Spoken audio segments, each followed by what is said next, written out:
श्री परमेष्टि गुरवे नमः।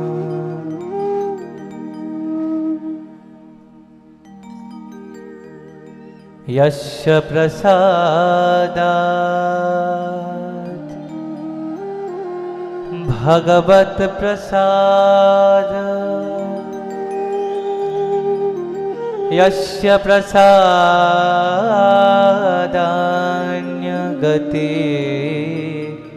कुतोऽपि।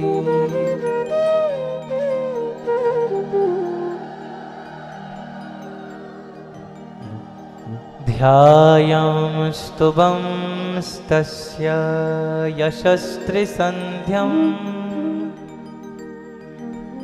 वन्दे गुरो श्री चरणारविन्दम्।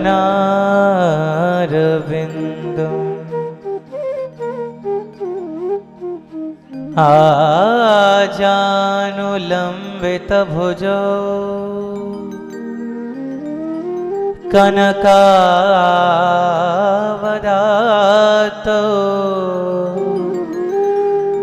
संकीर्तनैकपितरौ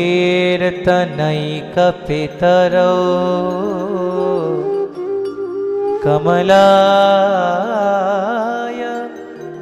ताक्षौ। विश्वम्भरो द्विजवरो जुगधर्मपालो वन्दे जगत्प्रियकरो करुणावतारो।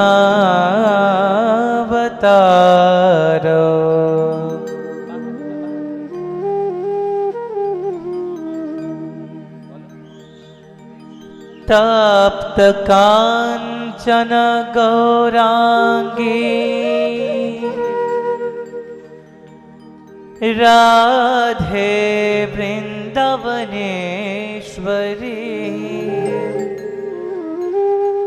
वृषभानुसुते देवी प्रणमामि हरिप्रिये।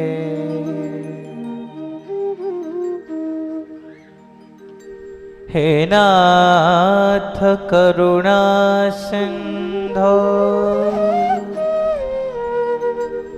दीनबंधो जगतपते, गोपेश गोपिका कांत राधा कांत नमोस्तुते।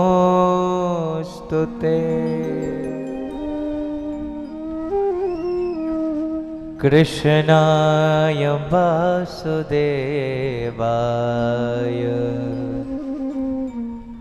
हरये परमात्मने प्रणतक्लेशनाशाय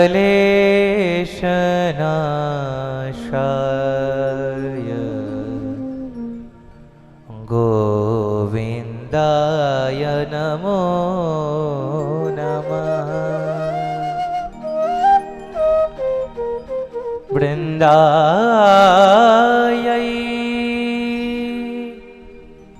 तुलसी देव्यै प्रियायै केशवस्य च विष्णु भक्ति प्रदे देवी सत्यवत्यै नमो नमः।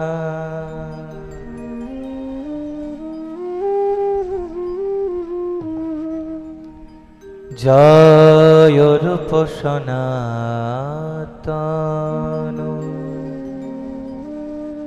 भट्ट रघुनाथ श्री জীব গোপাল ভট্ট দাস রঘুনাথ এই ছয় গোস্বামীর করি চরণ বন্দন যাহা হইতে বিঘ্ন নাশ অভীষ্ট পুরাণ সর্বশ্রোতা বৈষ্ণবের করি নমস্কার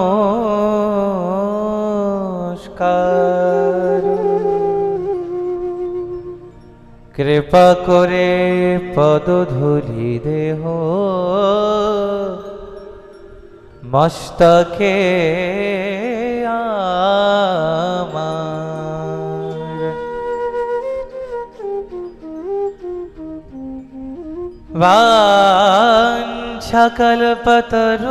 वाञ्छकल्पतरुभ्यश्च कृपा सिन्धुभ्य एव च पतितानां पावनेभ्यो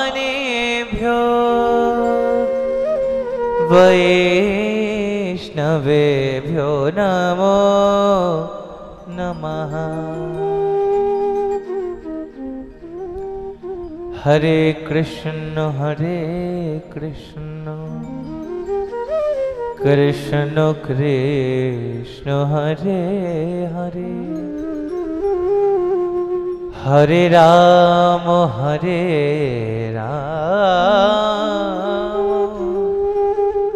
राम राम हरे हरे हरे कृष्ण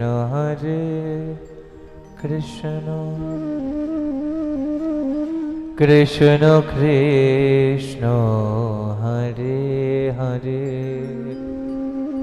हरे राम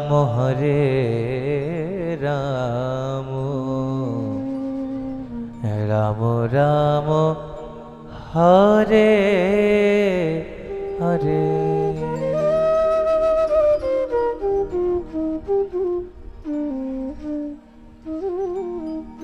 जय राधा माधव जय राधा माधव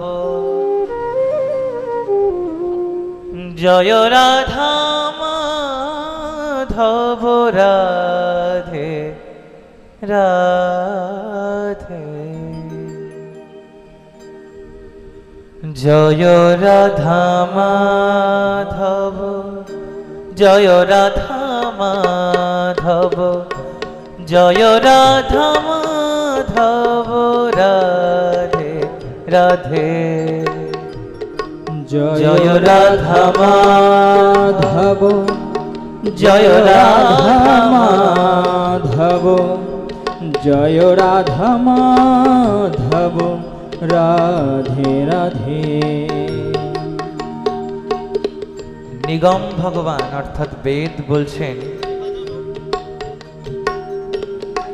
ভগবানের নামের গুণকীর্তন করতে গিয়ে বলছেন মধু বাতা হৃতায়তে মধুক্ষরন্তি সিন্ধবা। সমস্ত বাতাস মধুময়, সিন্ধু অর্থাৎ সাগরের জল মধুময়, অর্থাৎ সমস্ত বিশ্ব ব্রহ্মাণ্ড মধুময়। সেই মধু শব্দের প্রায়োগিক একটি রূপ মাধব, অর্থাৎ যে নামের মধ্যে শুধু মধু আর মধু। জয় রাধা মাধব, সেই মধু মাখা হরিনাম, মধু মাখা মাধব নাম আপনারা সকলে উচ্চারণ করুন উচ্চ স্বরে। সে নামের মধ্যে দিয়ে আমাদের অন্তঃকরণ, আমাদের হৃদয় মধুময় হয়ে উঠুক। জয় রাধা মাধব জয় রাধা মাধব, জয় রাধা মাধব, রাধে রাধে। জয় রাধা মাধব, জয় রাধা মাধব, জয় রাধা মাধব, রাধে রাধে। জয় রাধা মাধব, জয় রাধা মাধব, হরি বল। জয় রাধা মাধব, শ্রী রাধে। জয় রাধা মাধব, জয় রাধা মাধব, জয় রাধা মাধব, রাধে রাধে। জয় রাধা মাধব, জয় রাধা মাধব, জয় রাধা মাধব, রাধে রাধে। জয় রাধা মাধব, জয় রাধা মাধব, জয় রাধা মাধব, রাধে রাধে। জয় রাধা মাধব, হরি শ্রী রাধে। জয় রাধা মাধব, রাধে রাধে। জয় রাধা মাধব, জয় রাধা মাধব, জয় রাধা মাধব, রাধে রাধে।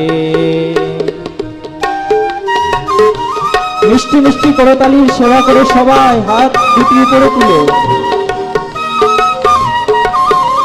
হরি বল।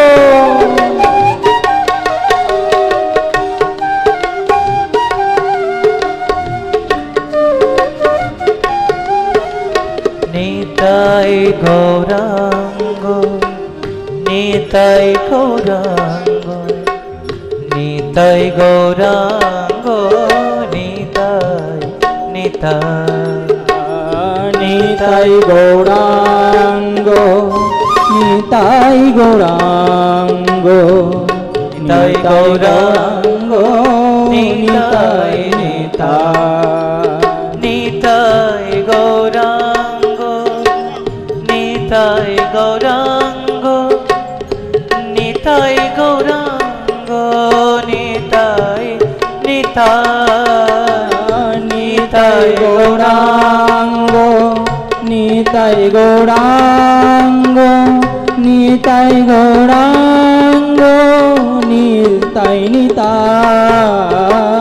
নিতাই গৌরাঙ্গ, হরি বল। নিতাই গৌরাঙ্গ, নিতাই গৌরাঙ্গ, নিতাই নিতাই।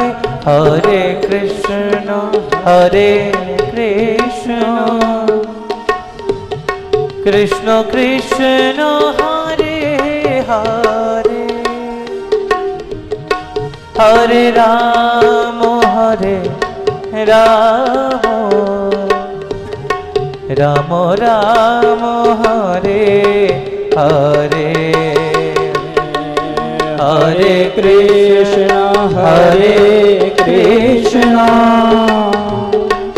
কৃষ্ণ কৃষ্ণ হরে হরে,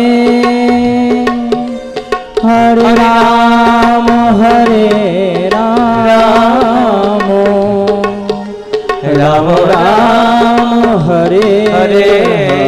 হরে।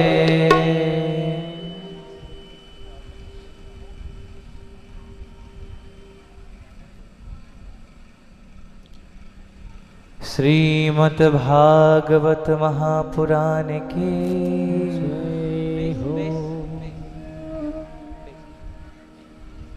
श्री गौ माता की जय हो।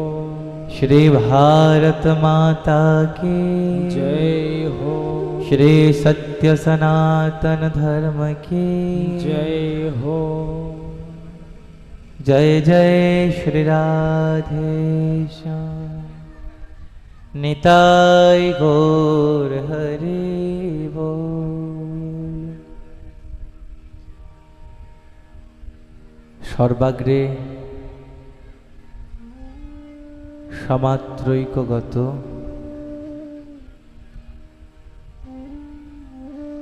পরমারাধ্য পরম করুণ শ্রী গুরুদেব অষ্টোত্তর শত শ্রীল শ্রী হিরণময় ঠাকুর গোস্বামীর চরণ কমলে ভুলুণ্ঠিত ভাবপূর্ণ দণ্ডবৎ প্রণাম নিবেদন করি। অখিল রসামৃত সিন্ধু করুণা ঘনাকৃতি বিগ্রহ কলিযুগ পাবন অবতার শ্রীমন মহাপ্রভুর রাতুল চরণে অনন্ত প্রণিপাত নিবেদন করে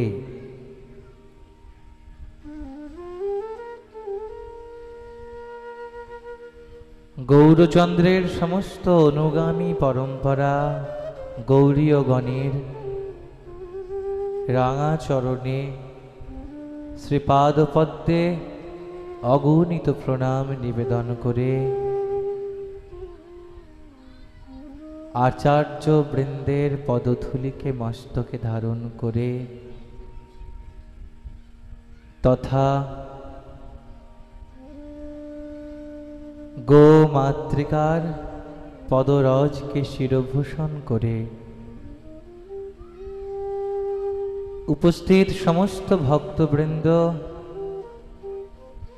বিবিধ সম্প্রদায়ভুক্ত শাক্ত সৌর গণপত্য বৈষ্ণব শৈব তথা যাবতীয় সম্প্রদায়ীগণের চরণে অবনত মস্তক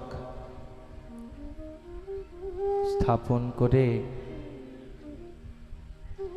এখানে উপস্থিত আমার গুরুভ্রাতা গুরুভগিনীগণের চরণে প্রণাম নিবেদন করে এখানে উপস্থিত সমস্ত মাতৃকুলের পিতৃবর্গের চরণে প্রণাম নিবেদন করে এই অঞ্চলের সমস্ত ভক্তবৃন্দের রাতুল চরণে মস্তক অবনত করে আমার শ্রী গুরুদেবের আজ্ঞাকে শিরোধার্য করে আজকে মুর্শিদাবাদ জেলার বেলডাঙ্গা বড়ুয়া কলোনি তরুণ সংঘ ময়দানে আমাদের অত্যন্ত শ্রদ্ধার ভালোবাসার আদরণীয় দাদা কৃষ্ণেন্দু দাস তার যৌথ মিলিত তত্ত্বাবধানে আমাদের এই শ্রীমদ্ ভাগবত প্রেম ভক্তি মহাযজ্ঞের আজকে প্রথম দিনের কথা আরম্ভ হতে চলেছে।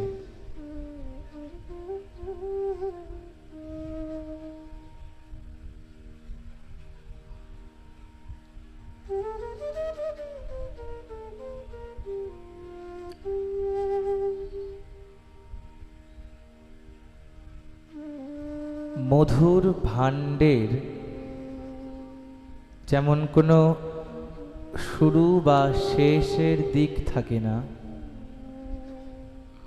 একটি বড় মধুপাত্রের শুরুর দিক আলাদা হবে, শেষের দিক আলাদা হবে, এই রকম কোনো ব্যাখ্যা হয় না। সে ভাণ্ডের যে দিক থেকেই মধু সংগ্রহ করা যাক না কেন, সে মধু অত্যন্ত সুমিষ্ট, অত্যন্ত সুস্বাদু, অমৃতময়ী হয়। ঠিক তেমনি ভাগবত কথারও শুরু বা শেষের দিন বলে কিছু হয় না। ও প্রথম দিনের কথাও যেমন মধুময় মহিমময়, ঠিক তেমনি প্রতিদিনের কথাই সমান মহিমাময়।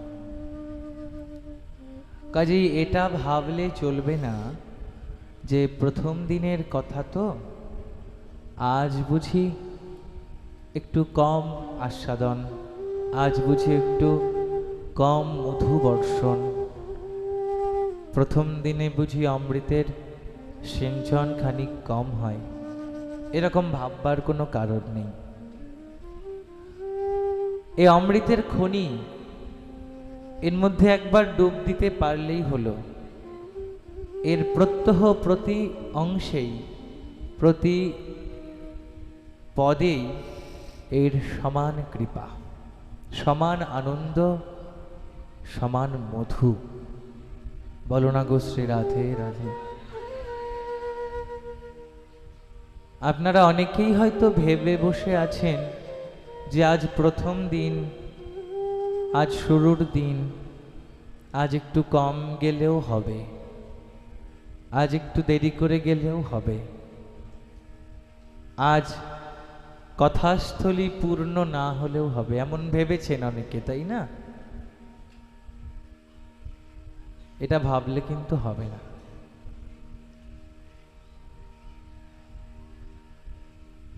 শ্রী ভগবান তখনই প্রত্যক্ষভাবে প্রকট হন যখন ভগবান তার ভক্তদের, তাকে গ্রহণ করবেন যারা গ্রহীতাগণের উপস্থিতি তিনি লক্ষ্য করেন। নাহম বসামি বৈকুণ্ঠে যোগিয়ান হৃদয়ান চ মদ্ভক্তা যত্র গায়ন্তি তত্র তিষ্ঠামি নারদ। শ্রীমদ্ ভাগবতে ভগবান ঘোষণা করে বলছেন, মদ্ভক্তা যত্র গায়ন্তি, আমার ভক্তগণ যেখানে সম্মিলিতভাবে, একত্রিতভাবে, সমবেতভাবে আমার গান করেন, আমি সেখানে বিরাজ করি। নাহম বসামি বৈকুণ্ঠে, আমি শুধু বৈকুণ্ঠে থাকতে আমার বয়েই গেছে। যোগীগণের হৃদয়ে পরমাত্মা রূপে আমার শুধু বিরাজ করতে বয়েই গেছে। আমি তো বিরাজ করব সেখানে যেখানে আমার ভক্তগণের সার্থক সফল উপস্থিতি। কাজেই এই যে ভক্ত সংখ্যা কিছু কম হয়েছে না, জানবেন এখানে ভগবানের প্রসন্নতাও কম। তিনি যে প্রসন্ন হয়ে প্রসাদ ভক্তদের মধ্যে বিলিয়ে দেবেন, যে প্রসাদে পুরে সর্ব আশা, সে প্রসাদও কিন্তু আজ অংশ বিশেষে কম বর্ষিত হবে। এ বঞ্চিত শুধু আপনি নন, আপনারা নন, এ বঞ্চিত আমিও। কেননা ভগবানের কথা বলা আর ভগবানের কথা শোনা, এই দুটোই ভগবানের কৃপার উপর নির্ভর করে। আপনার হৃদয়ে বসে যেমন শ্রী ভগবান নিজে কথা শ্রবণ করছেন, ঠিক তেমনি যিনি বলবেন তার জিহ্বায় তিনি বিরাজ করে তিনি কথা বলাচ্ছেন। তিনি যদি ভক্ত সংখ্যা এরকম কম দেখেন, তাহলে তার কৃপার স্ফুরণ কমে যাবে। কাজেই মধুভাণ্ড ভাঙা হবে, কেউ যেন বঞ্চিত না হই। মধুভাণ্ডারী মধুকাণ্ডারী, মধুপে মধু দিও। মধুপ হতে হবে, মধুকর হতে হবে। যাই হোক, আমাদের আজকে প্রথম দিনের পরিচয় পর্ব।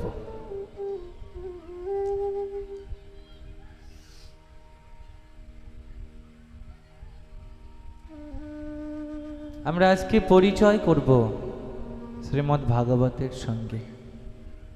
ভাগবতকে একটু দেখুন দয়া করে, ওখানে বাচ্চাগুলো চিৎকার করছে।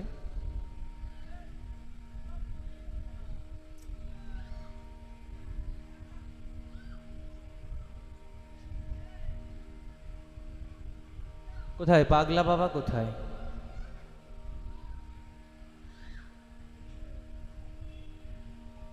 এটা তো কথাস্থলী নয়, এটা ভজনস্থলী। আপনারা বসে আছেন না, আপনারা এক একজন সাধক। আপনারা বুঝতেও পারছেন না যে আপনাদের অনেক জন্মের সাধনা এইভাবে সংঘটিত হচ্ছে বিনা আয়াসে। কাজেই সাধনায় নীরবতা একান্তভাবে কাম্য, স্তব্ধতা বাঞ্ছনীয়। শ্রীমদ্ ভগবদ গীতায় ভগবান সাধকের জন্য বলছেন, সাধকের সাধনা দেখো দেখো,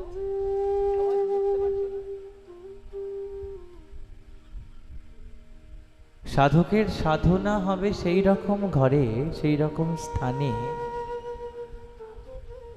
যেই ঘরে প্রদীপের শিখা কম্পিত হবে না,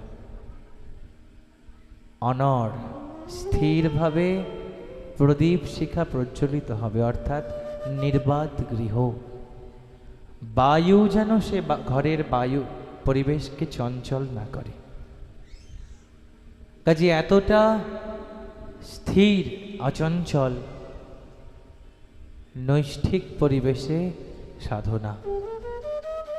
কাজেই শুরুতেই আমাদের সবার আগে মনে রাখতে হবে, আমরা যেই ভাব নিয়ে সিনেমা হলে সিনেমা দেখতে যাই, যে ভাব নিয়ে নাটক, যাত্রা, অন্যান্য অপরাপর অনুষ্ঠান দেখতে যাই, সেই ভাব নিয়ে কিন্তু শ্রীমদ্ ভাগবতের কথাস্থলিতে আসা যাবে না।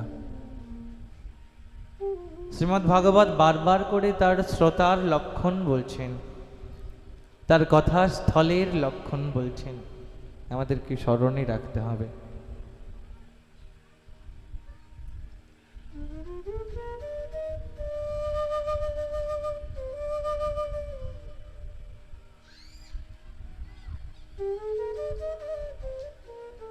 দেখুন বাবা, একটু দয়া করে দেখুন ওদেরকে।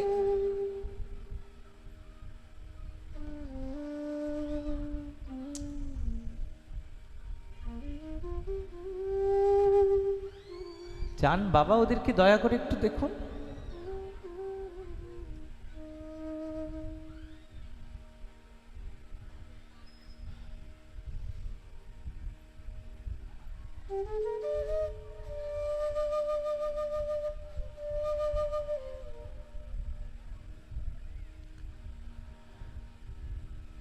তা আমরা প্রথম দিনে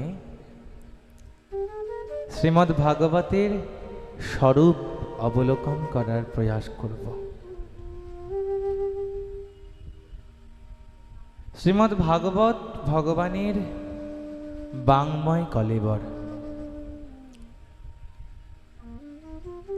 দাপর যুগের অন্তে যখন ভগবান ধরাধাম ছেড়ে তার পরম ধামে গমন করবেন, তখন ভগবানের একনিষ্ঠ ভক্তগণ এসে তার চরণে লুটিয়ে পড়ে জিজ্ঞেস করলেন, হে ভগবান, আজকের পর থেকে তোমায় আমরা কোথায় পাব? কোথায় গেলে তোমার সাক্ষাৎ দর্শন আমাদের নয়ন গোচর হবে? কৃপা করে বলে দাও। তখন উত্তরে ভগবান বলেছিলেন, শ্রীমদ্ ভাগবতে আমার পরম নিবাস হবে শ্রীমদ্ ভাগবত মহাপুরাণ। বলো না গো রাধে রাধে। শ্রীমদ্ ভাগবত রূপে আমি কলিযুগে পৃথিবীতে অবস্থান করব। কাজেই যে ভগবানকে আমরা মন্দিরে বিগ্রহ স্বরূপে দর্শন করি, যে ভগবানকে আমরা ধ্যানে হৃদয়ে চিন্ময় স্বরূপে দর্শন করি, তো ভগবানের মৃন্ময় বিগ্রহ নিয়ে আমাদের ঘরে ঘরে পুজো হয়, মন্দিরে মন্দিরে পুজো হয়। ভগবানের চিন্ময় বিগ্রহ আমাদের হৃদয়ে প্রকট হন, আমরা তার ধ্যানে তার সঙ্গে একত্র হই। সে ভগবানই এখানে অক্ষর রূপে, গ্রন্থ রূপে, শব্দ রূপে বিরাজ করছেন শ্রীমদ্ ভাগবত মহাপুরাণ হয়ে। কাজে কোনো পার্থক্য নেই এই ভাগবত গ্রন্থে আর শ্রী গোবিন্দ বিগ্রহে। যেমন ভাবে বলা হয় বিগ্রহ নহ তুমি সাক্ষাৎ ব্রজেন্দ্র নন্দন, ঠিক তেমনি গ্রন্থ নহ তুমি সাক্ষাৎ ব্রজেন্দ্র নন্দন। শ্রীমদ্ভাগবত মহাপুরাণ কি।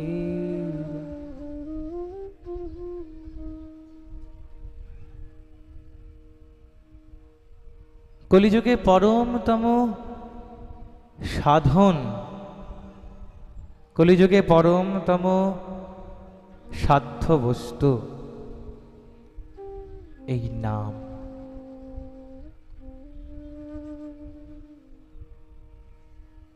কলিযুগের একমাত্র ভজন। কাল ব্যাল মুখগ্রাস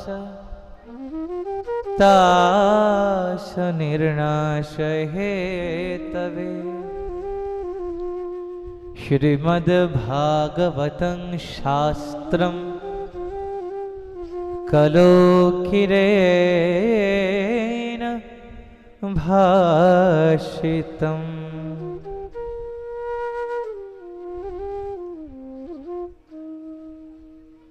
কলিযুগ অত্যন্ত ভীষণ রূপ নিয়ে, অত্যন্ত ভয়ঙ্কর স্বরূপ নিয়ে পৃথিবীবাসী ব্রহ্মাণ্ডবাসীর কাছে এসে দাঁড়িয়েছেন। এই বিরাট ভয়ঙ্কর দস্যু স্বরূপ কলিযুগ, তার হাত থেকে কারোর নিস্তার নেই। এমন ভাবে গ্রাস করেছে যুগের প্রভাব। আমরা বলি না, যুগের প্রভাবে মানুষের স্বধর্ম আজ বিস্মৃত। বর্তমান যুগ এমন একটা যুগ, যে যুগে কোনো জ্ঞান, কোনো ধর্ম, কোনো ভক্তি, কোনো শ্রদ্ধার লেশ বালাই মাত্র নেই। না আছে পিতা পুত্রে যোগ্য সম্মানের শ্রদ্ধার ভিত্তি, না আছে স্বামী স্ত্রীর মধ্যে সম্মানের ভিত, না আছে জ্যেষ্ঠগণের প্রতি কনিষ্ঠগণের শ্রদ্ধা, না আছে কনিষ্ঠগণের প্রতি জ্যেষ্ঠগণের সঠিক সম্ভ্রম। আজ এমন একটি যুগ এসে দাঁড়িয়েছে, এখন গুরু শিষ্যের সামনে সঠিক পথে নেই, সঠিক স্বরূপে নেই, বিকৃতি। আজ এমন একটি যুগ এসে দাঁড়িয়েছে যেখানে শিষ্য গুরুর প্রতি সঠিক শ্রদ্ধায়, সঠিক ভক্তিতে, সঠিক অবনত মস্তকে বিরাজমান নয়। শিক্ষক মাস্টারমশাইকে পথ দেখাবেন, শিক্ষকই বিপথগামী। আবার ছাত্র মাস্টারমশাইয়ের কথা শুনে চলবেন, সে ছাত্র আরো বেশি বিপথগামী, আরো বেশি চঞ্চল, আরো বেশি অস্থির। এইরকম একটি অবস্থা। আসলে এই অবস্থাটি হলো যুগের প্রভাব, যুগের করাল গ্রাস। একটি সমাজ দাঁড়িয়ে থাকে যে ভিত তার উপর, সেটি হলো সম্মানের, জ্ঞানের, ভক্তির ভিত। সমাজে জ্ঞান যখন কমে আসে, সমাজের মানুষের হৃদয়ে যখন জ্ঞানের সঞ্চার লঘু হয়ে যায়, তখন সমাজের লোকেরা, মানুষেরা মানবিক আর থাকে না, অমানবিক হয়ে ওঠে। আসলে ধর্ম তো একটাই। এই যে অনন্ত কোটি মানব জাতি, তার ধর্ম মনুষ্য ধর্ম, মানব ধর্ম। বাইরের ধর্ম আসলে ওগুলো এক একটা মত, যার দ্বারা আমাদেরকে বিন্যস্ত করা হয়েছে। আমরা বিভিন্নভাবে, বিভিন্ন সম্প্রদায়গতভাবে এক এক ধর্মের মধ্যে আমরা আবদ্ধ। ওটা আসলে মতের দ্বারা আমরা পরিচালিত। মানুষের ধর্ম হলো মানব ধর্ম, আর মানব ধর্মেরই শিক্ষা দেয় আমাদের সনাতন শাস্ত্র। মানব ধর্মই হলো সনাতন ধর্ম। সেই জন্যে তো সে ধর্ম যখন লঙ্ঘিত হচ্ছে, সে ধর্ম যখন বিনষ্ট হচ্ছে, সে ধর্ম যখন মলিন হয়ে পড়ছে, তখন আসলে মানুষ আর মানুষ থাকছে না, অমানুষ হয়ে যাচ্ছে। তাই ভাগবতের মহিমায় বলা হচ্ছে কাল ব্যাল মুখগ্রাস ত্রাস নির্নাশ হেতবে। এই যে ভয়ঙ্কর কলিকালের করাল গ্রাস থেকে আমাদেরকে কে উদ্ধার করবে? যে কলির প্রভাবে আজকে আমরা ধর্ম থেকে বিচ্যুত, জ্ঞান থেকে স্খলিত, ভক্তি ছিটে ফোটা আমাদের অন্তরে আজ আর নেই, এরকম অবস্থা থেকে আমাদের উদ্ধার করবে কে? শ্রীমদ্ ভাগবতং শাস্ত্রং কলোকিরেণ ভাষিতম। শ্রীমদ্ ভাগবত শাস্ত্র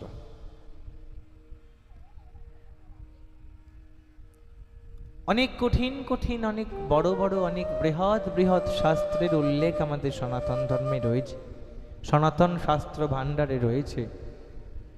অনেক সাধনার পথ আমাদের নির্দেশিত হয়েছে শাস্ত্রে। কিন্তু ভাগবতের ঋষি দেখলেন কলিযুগের জন্যে এত বড় সাধনা, এত দুরূহ সাধনা সম্ভব নয়। তাই বলছেন একমাত্র ভাগবত শাস্ত্রের মাধ্যমে, ভাগবত ধর্মের মাধ্যমে কলিহত জীবের পরিত্রাণ সম্ভব হবে।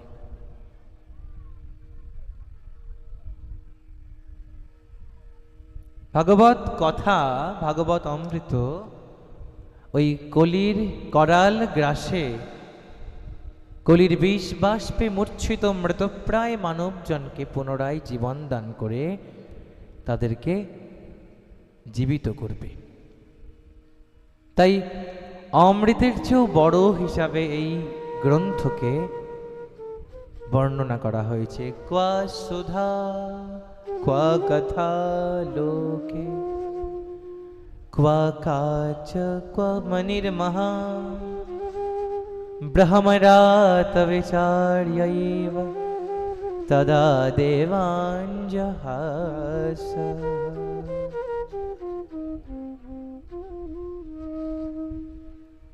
সুখদেব গোস্বামী যখন পরীক্ষিত রাজা তথা অন্যান্য শ্রোতৃমণ্ডলীর সামনে ভাগবত কথা বলবেন শুরু করেছেন,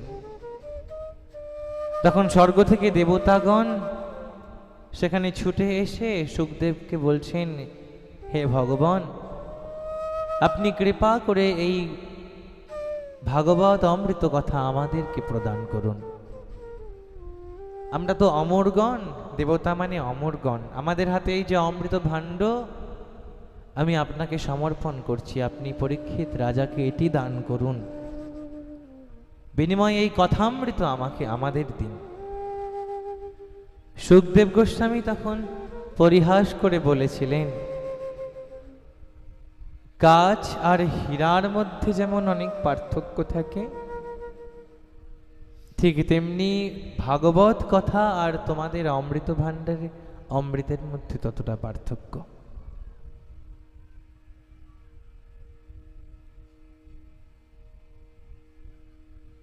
যে অমৃত সুধা সঞ্জীবনী, দেবতাদের পরম উপাদেয়, পরম আকাঙ্ক্ষিত, পরম বাঞ্ছিত, সুখদেব তাকে নস্যাৎ করে তার মহিমাকে মলিন ঘোষণা করে বললেন, তোমাদের অমৃতের থেকে এই ভাগবত কথা অমৃত অনেক বেশি মূল্যবান। কাজে এইরকম মহিমাময়, এরকম গুরুত্বপূর্ণ অমৃত কথা যা মানব জীবনকে সফলতা দান করে, যা মানব জীবনকে মুক্তি দান করতে পারে, কলি হত কলির করাল গ্রাসে পতিত হওয়া অধম পামর জীবগণকে উদ্ধার করতে সমর্থ, সেই ভাগবত কথামৃত থেকে আমরা যেন বঞ্চিত না হই ভুল করেও। বলো না গো শ্রী রাধে।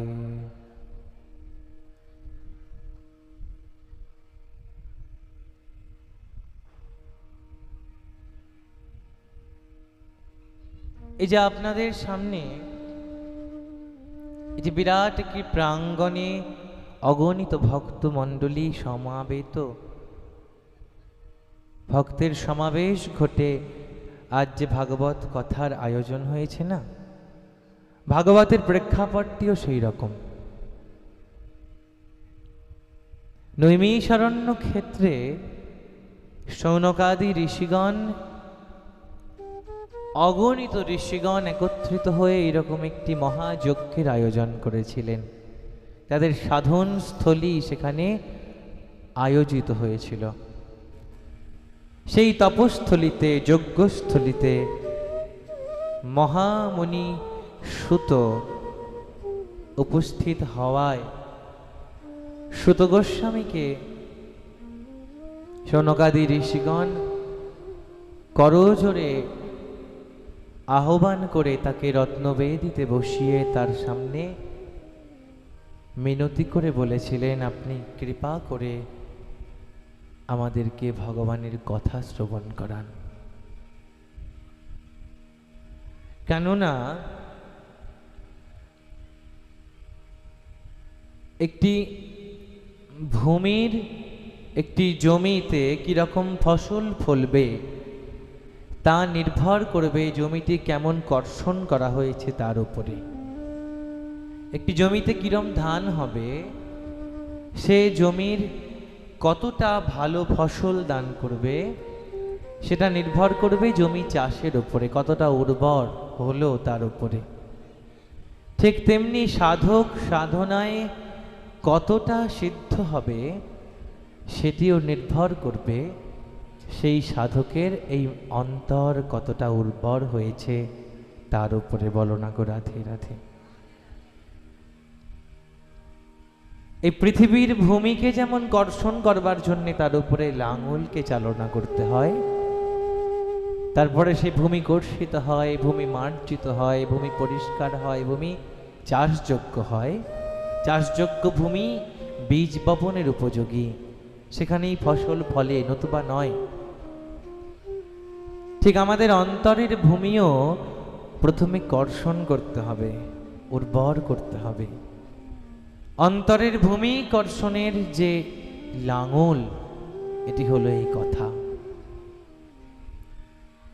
সেজন্য নববিধা ভক্তির প্রথমেই কিন্তু বলা হয়েছে কীর্তন, শ্রবণ, স্মরণ। কি কীর্তন? আমাদের হৃদয়কে পবিত্র করবে, হৃদয়কে যোগ্য করে তুলবে। কি? ভগবানের কথা কীর্তন, ভগবানের কথা শ্রবণ আর ভগবানের কথা স্মরণ। পরে আরো 6খানা অঙ্গ রয়েছে সাধন ভক্তির, সে কথাগুলো পরবর্তীতে আমরা আলোচনায় শুনব। প্রথমে আমাদের ভক্তির প্রথম স্তরে আমাদের যেটি শ্রোতব্য সেটি হলো শ্রবণ, কীর্তন, স্মরণ। চেত দর্পণ মার্জনম। হৃদয়কে, চিত্তকে একটি দর্পণের সঙ্গে তুলনা করা হয়।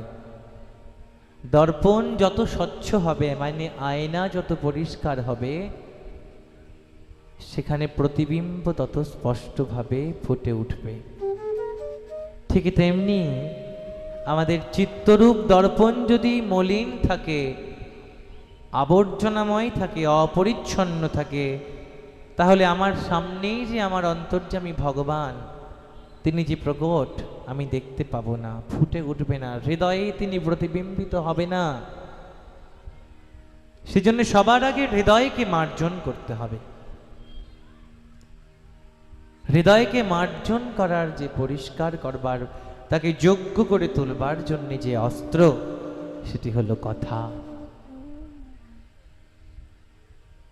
যত কথা শ্রবণ হবে, কানের ভিতর দিয়া মরমে পশিল গো। এই কর্ণ দিয়ে যত ভগবত কথা প্রবেশ করবে, এই রসনা দিয়ে যত ভগবানের কথা, ভগবানের নাম উচ্চারিত হবে, এই চিত্ত শোনা এবং বলা, এই দুয়ের যোগফল হলো স্মরণ করা। বলো না গো রাধে রাধে। যে কথাটি আমরা শুনব, সেই কথাটি যদি শোনার মধ্যেই সীমাবদ্ধ রাখি, তাহলে সে কথার সার্থকতা নেই। কথা শ্রবণ করতে হবে, সে কথাটি যেন পুনরায় হৃদয়ে চিন্তন করা হয়। এই যে স্মরণ এবং পরবর্তীতে সেটি আবার অপরজনকে বলা,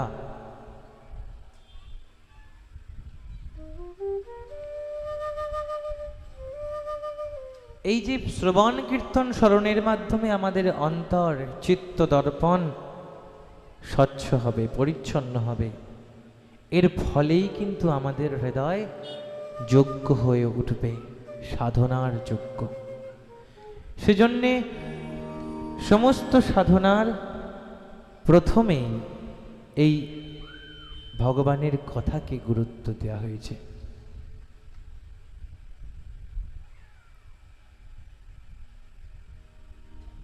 সুখদেব মুনি যখন এলেন পরীক্ষিত রাজার তথা অপরাপর শ্রোতৃমণ্ডলীর সামনে, তিনি যে কথা তাদের কাছে বর্ণনা করলেন তা অত্যন্ত প্রাঞ্জল, সর্বশাস্ত্রের সারাত সার।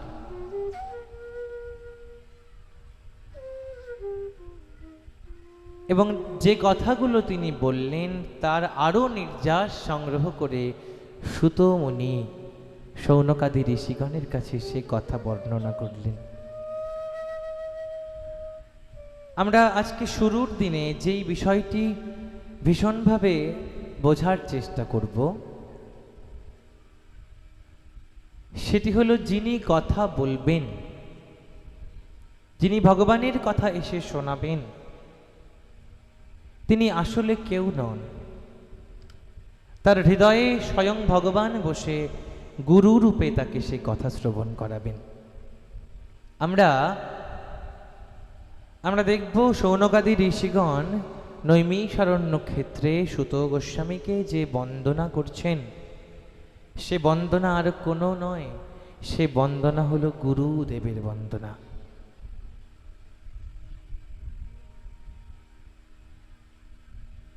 করজোরে মিনতি করে তিনি বলছেন, চিন্তামণির লোকসুখম, চিন্তামণির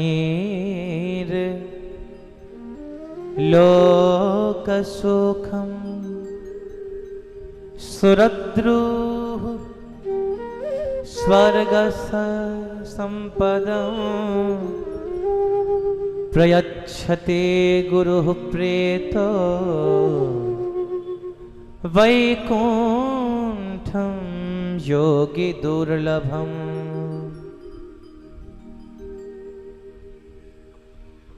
শৌনকাদি ঋষিগণ বলছেন, চিন্তামণি, চিন্তামণির কাছে গিয়ে যদি আমরা প্রার্থনা করি এই দাও ওই দাও, তাহলে চিন্তামণি আমাদের জাগতিক জীবনের সমস্ত আশা পূরণ করে দিতে পারে।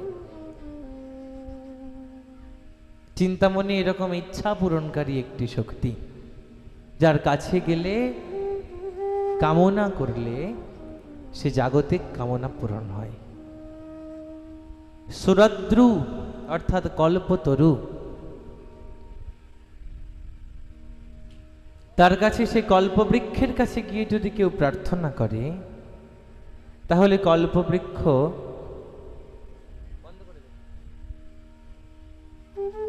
কল্পবৃক্ষ স্বর্গ সম্পদ, স্বর্গ সুখ লাভ করাইয়ে দিতে পারে। কিন্তু বিশ্বাস করুন, জাগতিক সুখ যেমন তাৎক্ষণিক,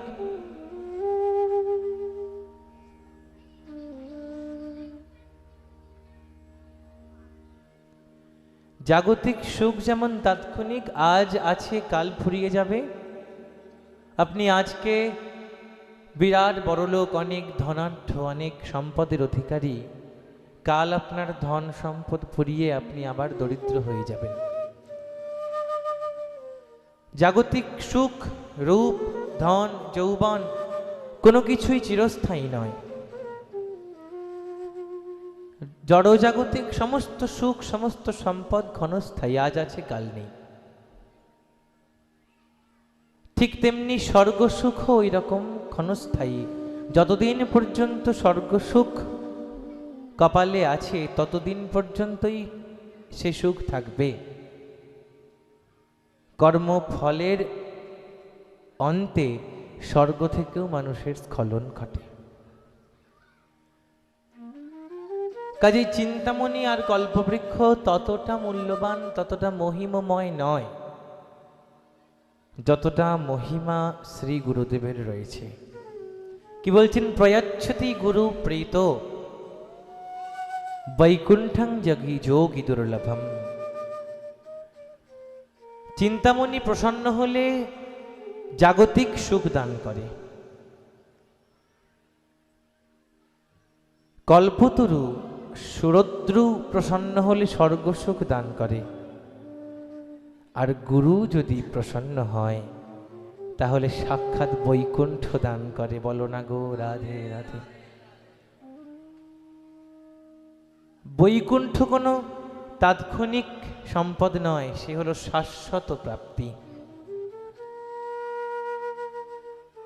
তাই আমরা ভজন করব, সাধন করব, তপস্যা করব, যাই করি না কেন সাধনার অগ্রে শ্রী গুরুদেব। ধ্যানমূলম গুরোর মূর্তি, পূজামূলম গুরুপদম, মন্ত্রমূলম গুরুবাক্যম, মোক্ষমূলম গুরুকৃপা।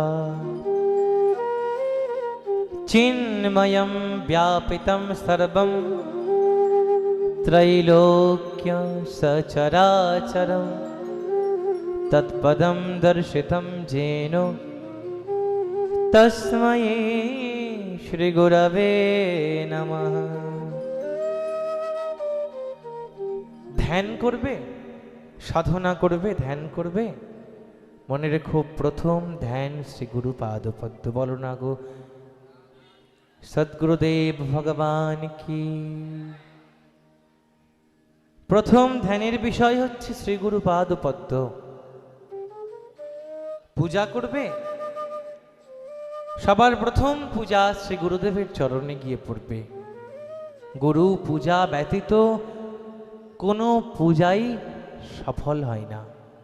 তাই পূজা মূলম গুরু পদম। মন্ত্র জপ করবে, সবার আগে গুরু মন্ত্র, মন্ত্র মূলম। শুধু গুরু মন্ত্রটাই মন্ত্র নয়, একটা জিনিস মনে রাখতে হবে, গুরুদেব যে মন্ত্র দিল, যে মন্ত্র দিলেন আমার কর্ণে আমায় উদ্ধার করলেন, সে মন্ত্র জপে আমি উদ্ধার হব না। গুরুদেবের দেওয়া মন্ত্র নিয়ম করে সংখ্যা মেপে প্রত্যহ জপ করে গেলাম, এতে কাজ ততটা হবে না। পরিপূর্ণভাবে গুরু কৃপা বর্ষিত হবে সেই মন্ত্রে। কোন মন্ত্র? মন্ত্রমূলম গুরুবাক্যম। গুরুবাক্য হলো মন্ত্রের মূল। গুরু কৃপা গোবিন্দ কৃপার চেয়েও বলশালী। বলো না গো রাধে রাধে। গুরুদেব প্রসন্ন হলে দেবতা অপ্রসন্ন, এমনকি ভগবান শ্রী গোবিন্দ রুষ্ট হলেও সেখান থেকে উদ্ধার হয়ে যায় ভক্ত। কাজে গুরু মহিমা সর্বাধিক, সর্বাপেক্ষা অধিক। মন্ত্রমূলম গুরু বাক্যম। এবং সে গুরুর মন্ত্র শুধুমাত্র মনে রাখতে হবে গুরুদেবের আদেশ, গুরুদেবের উপদেশ, গুরুদেবের উচ্চারিত বাক্য। যদি গুরুবাক্যে নিষ্ঠা থাকে কোনো ভক্তের, সে ভক্ত আর কিছু জীবনে করুক আর না করুক, তার জীবন ধন্য হয়ে যাবে। সে ভগবত চরণে, পরম ধামে, পরম পদে নিজেকে সঁপে দিতে পারবে। তার ঠাঁই হয়ে যাবে ঈশ্বর চরণে। কেননা গুরু তাকে স্বয়ং তরিয়ে দিতে পারেন। আর যদি গুরুবাক্যে নিষ্ঠা না থাকে তাহলে কিন্তু শত শত মন্ত্র জপেও কোনো কাজ হবে না। বলো না গো শ্রী রাধে। কাজে মন্ত্র মূলম গুরু বাক্যম, মোক্ষ মূলম গুরু কৃপা। মানব জীবনের পরম পুরুষার্থ হলো মোক্ষ। ধর্ম, অর্থ, কাম এবং মোক্ষ, ব্রহ্মাণ্ডবাসী জীবগণের এই চারটে উদ্দেশ্য জীবনে। তার অন্তিম গন্তব্য হলো মোক্ষ। মোক্ষ মানে মুক্তি, মোক্ষ মানে যাত্রার লয়, ভগবানের সঙ্গে মিশে একাকার হয়ে যাওয়া, ভগবানের পাদপদ্মে শাশ্বত আশ্রিত হয়ে যাওয়ার যে আনন্দ, যে অবস্থা, তাকে মোক্ষ বলা হয়। সে মোক্ষ শুধু ভগবানের সাধনা করলেই পাওয়া যায় না। তখনই মোক্ষ হবে যখন গুরু কৃপা বর্ষিত হবে। কাজে মোক্ষ মূলম গুরু কৃপা। সে গুরুদেবের ভজনা আমাদের শ্রীমদ্ ভাগবতের মহিমায় মঙ্গলাচরণে আমাদেরকে শিখিয়ে দেওয়া হচ্ছে। শৌনকাদি ঋষিগণ দেখাচ্ছেন সুতমুনিকে তারা গুরু রূপে বরণ করে নিয়ে তার চরণে তাদের অন্তরের অঞ্জলি সম্প্রদান করে তাকে প্রসন্ন করছেন। গুরু ভজনা, গুরু উপাসনা, গুরু পূজন কাকে বলে?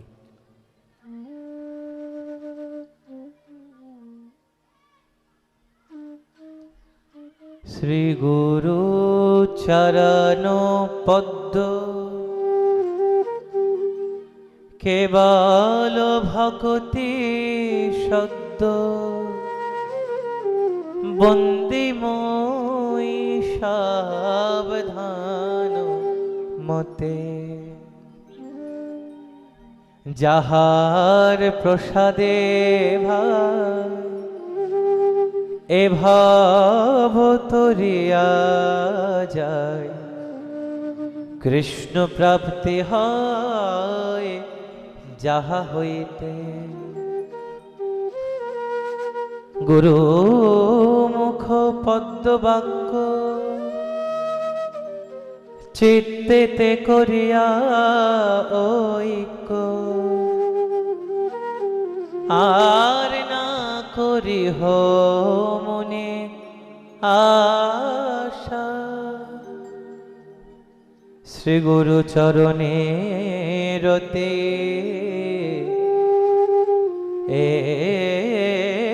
সে উত্তম গতি, যে প্রসাদে পুরে সর্ববাসা। শ্রীগুরু চরণপদ্ম কেবল ভকতি সত্য, বন্দিময় সাবধান মতে। কেবল মানে একমাত্র, একমাত্র জগৎ জীবের আশ্রয়। এই ভবসাগরে যে তরীখানি রয়েছে আমাকে ভাসিয়ে আমাকে পার করে নিয়ে যাবে, সেই তরীটি হলো গুরুদেবের চরণ তরী। বলো না গো শ্রী রাধে রাধে। সেই গুরুচরণে যদি কারো নিষ্ঠা ভক্তি না হয়, তাহলে কিন্তু ভবসাগরে সে আর মুক্তি পাবে না। গুরু কর্ণধারম, ভাগবতী একাদশ স্কন্ধে বলা হচ্ছে এই কলিযুগের ভবাবধি অতিক্রম করতে গুরু হচ্ছেন কর্ণধার। সে গুরুর প্রতি ভক্তি, গুরুদেবের চরণে নিষ্ঠা, কিন্তু কি বলেছেন? বন্দিময় সাবধান মতে, কিন্তু সাবধান। ঈশ্বর সেবা খুব সহজ, শ্রী বিগ্রহ সেবা খুব সহজ। ভগবানের আর যত সেবা আছে খুব সহজ, সহজে আয়ত্ত করে ফেলা যায়। কিন্তু কঠিন হলো গুরু সেবা।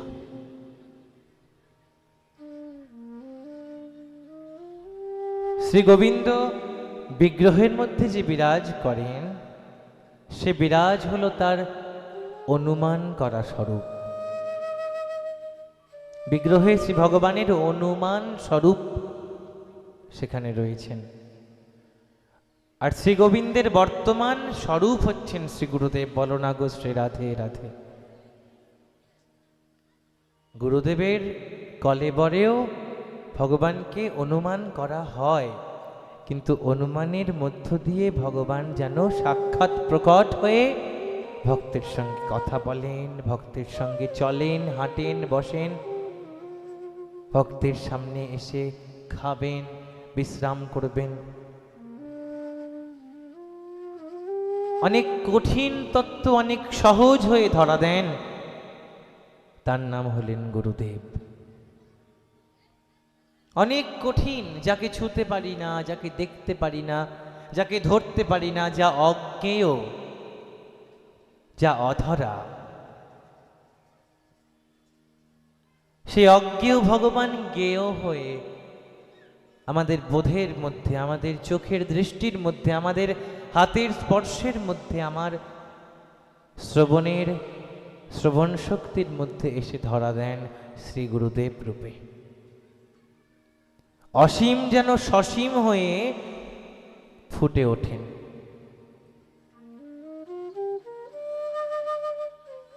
সেই অসীমের সসীম সত্তা হলো শ্রী গুরুদেব। তাই শ্রী গুরুদেব ভগবানের থেকেও যেন বারবার, যেন কেন, সত্যি তাই, ভগবানের থেকেও মহিমায় অনেক বেশি উচ্চতর। মহিমায় গুরু কৃষ্ণ এক করি জানো। আবার কোথাও বলা হয়েছে মহিমায় গুরুকে কৃষ্ণের অপেক্ষা অধিক করে জানো। তাই বন্দিময় সাবধান মতে, গোবিন্দ চরণে যদি অপরাধ হয় তাহলে গুরুদেব উদ্ধার করে দেবেন, কিন্তু গুরুচরণে যদি অপরাধ হয় তাহলে ভগবানেরও সাধ্য নেই সে অপরাধ থেকে উদ্ধার করেন। বলো না গো শ্রী রাধে রাধে। এমন কঠিন জায়গা। আবার সে গুরু যদি একবার প্রসন্ন হন ভক্তের উপরে, তার শিষ্যের উপরে, তাহলে পঙ্গুম লঙ্ঘয়ত গিরিম মূকম করোতি বাচালম পঙ্গুম লঙ্ঘয়তে গিরিম। একবার যদি গুরুদেব শিষ্যের প্রতি প্রসন্ন হয়ে তার প্রতি কৃপাবিষ্ট হয়ে পড়েন, তাহলে সে শিষ্যের জীবনে আর ফিরে তাকানোর কোনো প্রয়োজনই হয় না। গুরু কৃপাতে ভক্তের জীবনে অমৃত বর্ষিত হয়।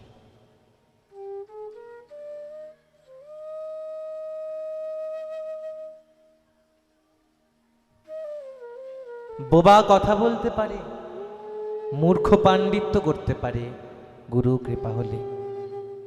ভবসাগরে ভবরোগে জর্জরিত রোগী নিরোগ সুস্থ হয়ে, সচেতন হয়ে, সজীব হয়ে ভগবৎ সাধনে নিয়োজিত হতে পারে যদি কারো উপরে গুরু কৃপা বর্ষিত হয়।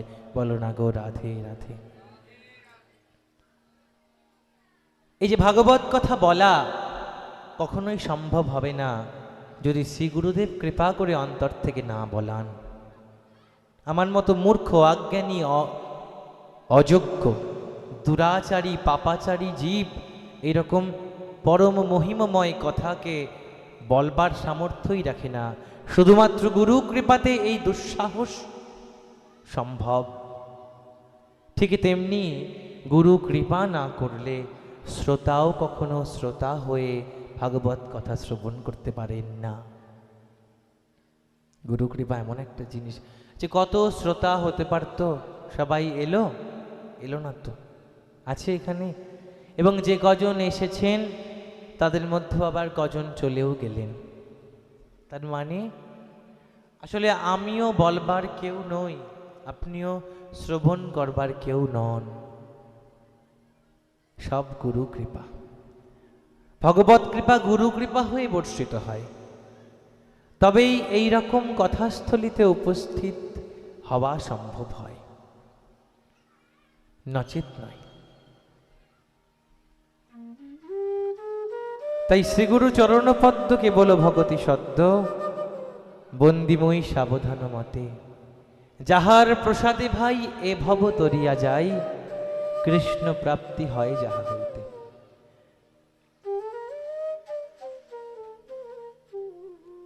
চক্ষুদান দিল যেই, জন্মে জন্মে প্রভু সেই, দিব্য জ্ঞান হৃদে প্রকাশিত, প্রেম ভক্তি যাহা হইতে, অবিদ্যা বিনাশ তাতে, বেদে গায় যাহার চরিত। চক্ষুদান, এই দুই চক্ষু, এ তো মায়া দেখার চোখ। বিষয় দর্শন করে করে এই চোখ ক্লান্ত পরিশ্রান্ত, মিথ্যা দেখতে দেখতে এই চোখ অভ্যস্ত হয়ে গেছে। কাঁচ আর হীরা যদি সামনে সাজিয়ে রাখা হয়, এই অধম চোখ, মায়ার চোখ কাঁচকে নির্বাচন করবে, হীরা চিনবে না। কখন চিনবে হীরা? যখন চোখে সঠিক দৃষ্টি সঞ্চারিত হবে। আর এই চোখের দৃষ্টি কে দান করবেন? সদ্গুরুদেব ভগবান কি জয়। গুরুদেব আমাদের চোখ ফুটিয়ে, চোখ তো জন্মের সময় ছিলই, জন্মের সময় আমাদের চোখ নিয়েই তো আমরা জন্মেছি, কিন্তু দৃষ্টি কিন্তু ভগবান দেয়নি। দৃষ্টি দেবেন শ্রী গুরুদেব। একবার যদি এই চোখে দৃষ্টি জন্মে যায়, দৃষ্টি প্রাপ্তি হয়ে যায়, তাহলে এই চোখ আর বিষয় দেখবে না, তখন শুধু ভগবান দেখবে, সত্যকে দেখবে। কাজে অজ্ঞানতিমিরান্ধস্য জ্ঞানাঞ্জনশলাকয়া চক্ষুরুন্মীলিতং যেন। অজ্ঞান অবিদ্যা বিনাশ হয়ে, জ্ঞানের অঞ্জন চোখে লেপিত হয়ে, যখন এই চোখ শুধু পরমানন্দ পরম সত্যকে দর্শন করবে, তখন এই চক্ষুর সার্থক।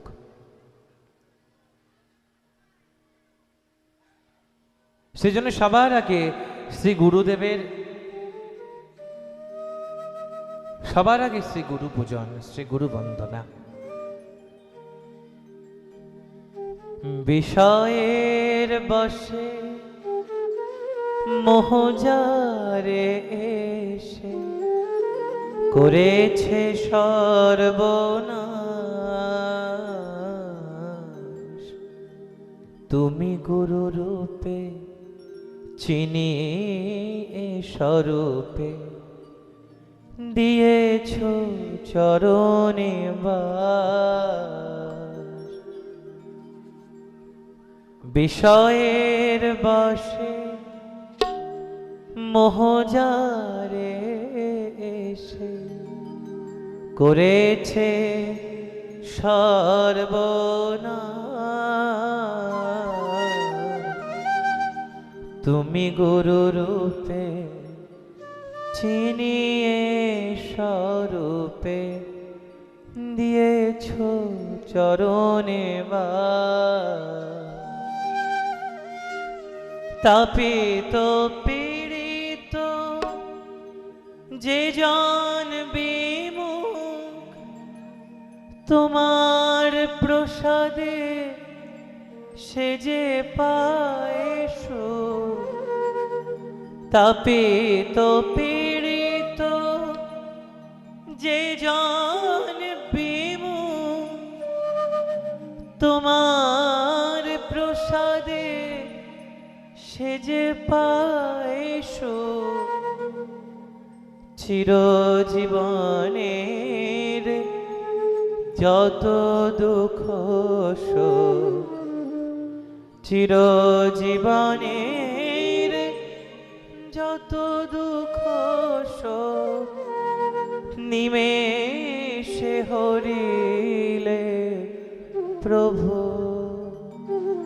যেন মায়ার আবেশে সুখের পরশে, মায়ার আবেশে সুখের পরশে তোমায় না ভুলি কভু, তোমায় না ভুলি কভু। আমার প্রাণের যাতনা ঘোচাতে এসেছ প্রাণনাথ ওগো প্রভু। যেন মায়ার আবেশে সুখের পরশে তোমায় না ভুলি কভু, তোমায় না ভুলি কভু। যেন মায়ার আবেশে সুখের পরশে তোমায় না ভুলি কভু। মায়া কি করে বলুন তো? মায়ার কাজ হলো সত্যকে ঢেকে মিথ্যাকে চোখের সামনে ফুটিয়ে তোলা। শাস্ত্রের ভাষায় আবরণ এবং বিক্ষেপ এই দুটো তত্ত্বের মধ্য দিয়ে মায়াকে বিশ্লেষণ করা হয়েছে। সত্যকে ঢেকে মিথ্যাকে ফুটিয়ে তোলে এবং সে মিথ্যাই আমরা সত্য বলে আমাদের চোখে প্রতিভাত হয়। সুখ দিয়ে জগতে আমাদের এতটা অভ্যস্ত করে তোলে, জগতের মধ্যে আমাদের এতটা আনন্দে ডুবিয়ে দেয় যে আমরা ভুলেই যাই যে এটা মিথ্যা। তাই শ্রী গুরুদেবের চরণে মিনতি করে বলা হয়েছে এই পদে যে সুখের পরশে, সুখের আবেশে, মায়ার আবেশে সুখের পরশে যেন তোমায় বিস্মৃত না হই এক মুহূর্তের জন্য। ভগবানকে ভুলে গেলেও একটা উপায় থাকে, সে হলো গুরুদেব। গুরুদেব ভগবানকে চিনিয়ে দেবেন, ভগবানকে মনে করিয়ে দেবেন। জীবের নিস্তারও লাগি নন্দসুত হরি, ভুবনে প্রকাশ হলো গুরুর উপধরি। তাই গোবিন্দ বিস্মৃত হলেও জীবের উদ্ধার আছে, গুরু এসে গোবিন্দকে মনে করিয়ে দেবেন। কিন্তু গুরুকে বিস্মৃত হলে আর কোনো উপায় নাই। তাই মানব জীবনে যে কোনো আশ্রমে, গার্হস্থ আশ্রমে হোক, সন্ন্যাস আশ্রমে হোক, বানপ্রস্থি অবস্থাতে হোক, যে কোনো অবস্থাতে, যে কোনো আশ্রমেই গুরু তত্ত্বের মহিমা সর্বাধিক। কেউ যদি গুরুহীন হয় তাহলে সে হলো সবচেয়ে বড় অনাথ। পৃথিবীতে সব থেকে দরিদ্র, সব থেকে অধম, সব থেকে অনাথ, সব থেকে হতবাগা, সব থেকে দুর্ভাগা কে বলুন তো? যার মাথার উপরে গুরু তত্ত্ব নেই। গুরু হলো অভিভাবক, গুরুদেব হলেন গার্জিয়ান, গুরুদেব হলেন পথ প্রদর্শক, গুরুদেব হলেন নিজে সত্য দ্রষ্টা এবং আমাকে সত্য দ্রষ্টা, সত্য দর্শন করিয়ে দেবার।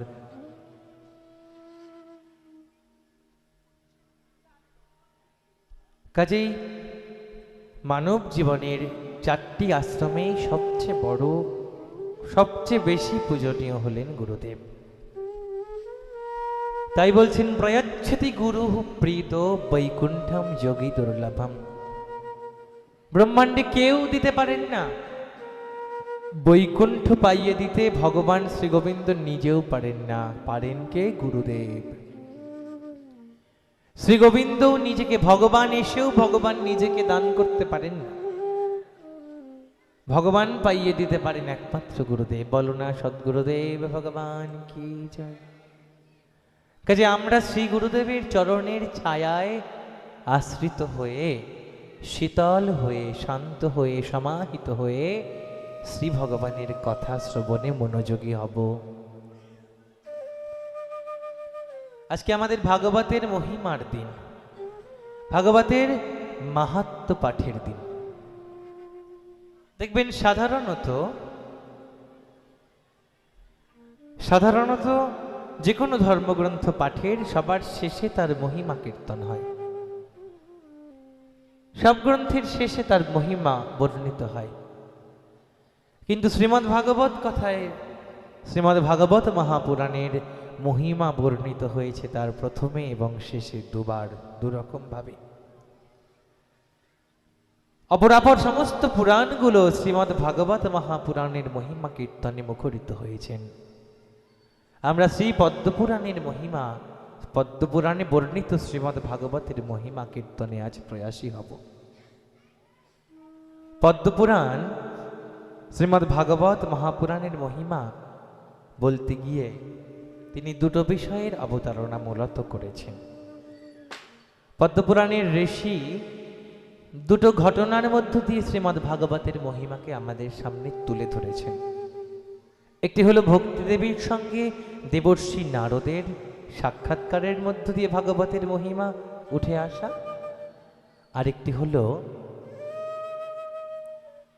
হলো গোকর্ণের উপাখ্যানের মাধ্যমে শ্রীমদ্ ভাগবত ধন্ধুকারীর উদ্ধারের মাধ্যমে শ্রীমদ্ ভাগবতের মহিমা কীর্তন করা। বর্তমানে যে জায়গাটি, যে রাজ্যটির নাম উত্তরাখণ্ড, সেখানে একটি জেলা রুদ্রপ্রয়াগ ডিস্ট্রিক্ট। সেই রুদ্রপ্রয়াগ জেলার সেই পথ ধরে আরো উত্তরে, আরো উচ্চে, যেখান থেকে অলকানন্দা নদী শুরু হচ্ছে, সেই জায়গাটির বর্তমানে বদ্রীনাথ ধাম। বলো বদ্রীনাথ ধাম কি। বদ্রী মানে বদরী, বদরী মানে কুল। সে কুল বৃক্ষ অত্যন্ত পরিমাণে হয়তো ছিল, এখনো আছে হয়তো। সেই বদরী বন, বদরিকাশ্রম, সেই জায়গাটি হলো শ্রীমদ্ ভাগবত কথার কথাস্থলী, উৎসস্থল। হিমালয় পর্বতের কোলে সেই বদরিকাশ্রমে নারদ মুনি, দেবর্ষি নারদ একদিন অত্যন্ত বিষণ্ণ হয়ে বসে রয়েছেন। বিষণ্ণ দেবর্ষিকে দেখে ভগবানেরই এক স্বরূপ চতুষ্ষণ ভগবান। বলো চতুষ্ষণ ভগবান কি জয়। চতুষ্ষণ কারা? বলছেন ভগবানের সব থেকে কৌমার্য সংসর্গ, কুমার রূপে ভগবান, ছোট্ট ছোট্ট বালক রূপে ভগবান পৃথিবীতে এসেছিলেন এবং বালক হয়েই সারা জীবন থেকেছিলেন। সেই চারজন বালক হলেন সনক, সনত কুমার, সনাতন এবং সনন্দ। এনাদেরকে চতুষ্ষণ বলা হয়। পরবর্তীতে তাঁদের কাহিনী আমরা বিশদভাবে শ্রবণ করব। চতুষ্ষণ ভগবান দেবর্ষি নারদকে বিষণ্ণ অবস্থায় দেখে তাকে জিজ্ঞাসা করলেন, দেবর্ষি আপনার কি হয়েছে? দেবর্ষি বিষণ্ণ হয়ে তাদের দিকে তাকিয়ে দেখে তার বিষাদের কারণ বর্ণনা করলেন। তিনি জানালেন তিনি বৃন্দাবন ভ্রমণকালে, তিনি তো সর্বত্র ভ্রমণ করতে পারেন, যখন যেখানে ইচ্ছা সেখানে চলে যেতে পারেন। তিনি বৃন্দাবন ভ্রমণকালে দেখলেন সেখানে একজন রমণী, তরুণী রমণী, দুপাশে দুটো মুমূর্ষ বৃদ্ধ, মৃতপ্রায় দুটো বৃদ্ধকে দুপাশে শুয়ে রয়েছে। এরকম অবস্থাতে তিনি রোদন করছেন। সেই রৌরুদ্যমানা তরুণীর কাছে গিয়ে দেবর্ষি নারদ করজোরে জিজ্ঞেস করলেন, মাতা কি হয়েছে আপনার? সেই তরুণী মাতা দেবর্ষি নারদকে বললেন, এই যে দুই পুত্র দেখতে পাচ্ছ, দুই বৃদ্ধ মৃতপ্রায়, এরা হলেন আমার দুই সন্তান, একজন জ্ঞান, একজন বৈরাগ্য। কলি যুগের করাল গ্রাসে জ্ঞান এবং বৈরাগ্য দুই সন্তান আজ মূর্ছাগত, মৃতপ্রায়। তাদের কোনো চেতনা নেই, তাদের কোনো আদর নেই, তাদের কোনো যত্ন নেই, তাদের কোনো কদর নেই। কলিযুগে মানুষ এত বেশি ভোগে আচ্ছন্ন, বিলাসিতায় এতটাই ব্যস্ত, বৈভবমুখী, সুখবাঞ্ছাকারী, ভোগবাঞ্ছাকারী, তাদের মনে জ্ঞানের বাসনা, বৈরাগ্যের স্পৃহা আজ আর নেই, অনুপস্থিত, লুপ্ত। যে জ্ঞান এবং বৈরাগ্য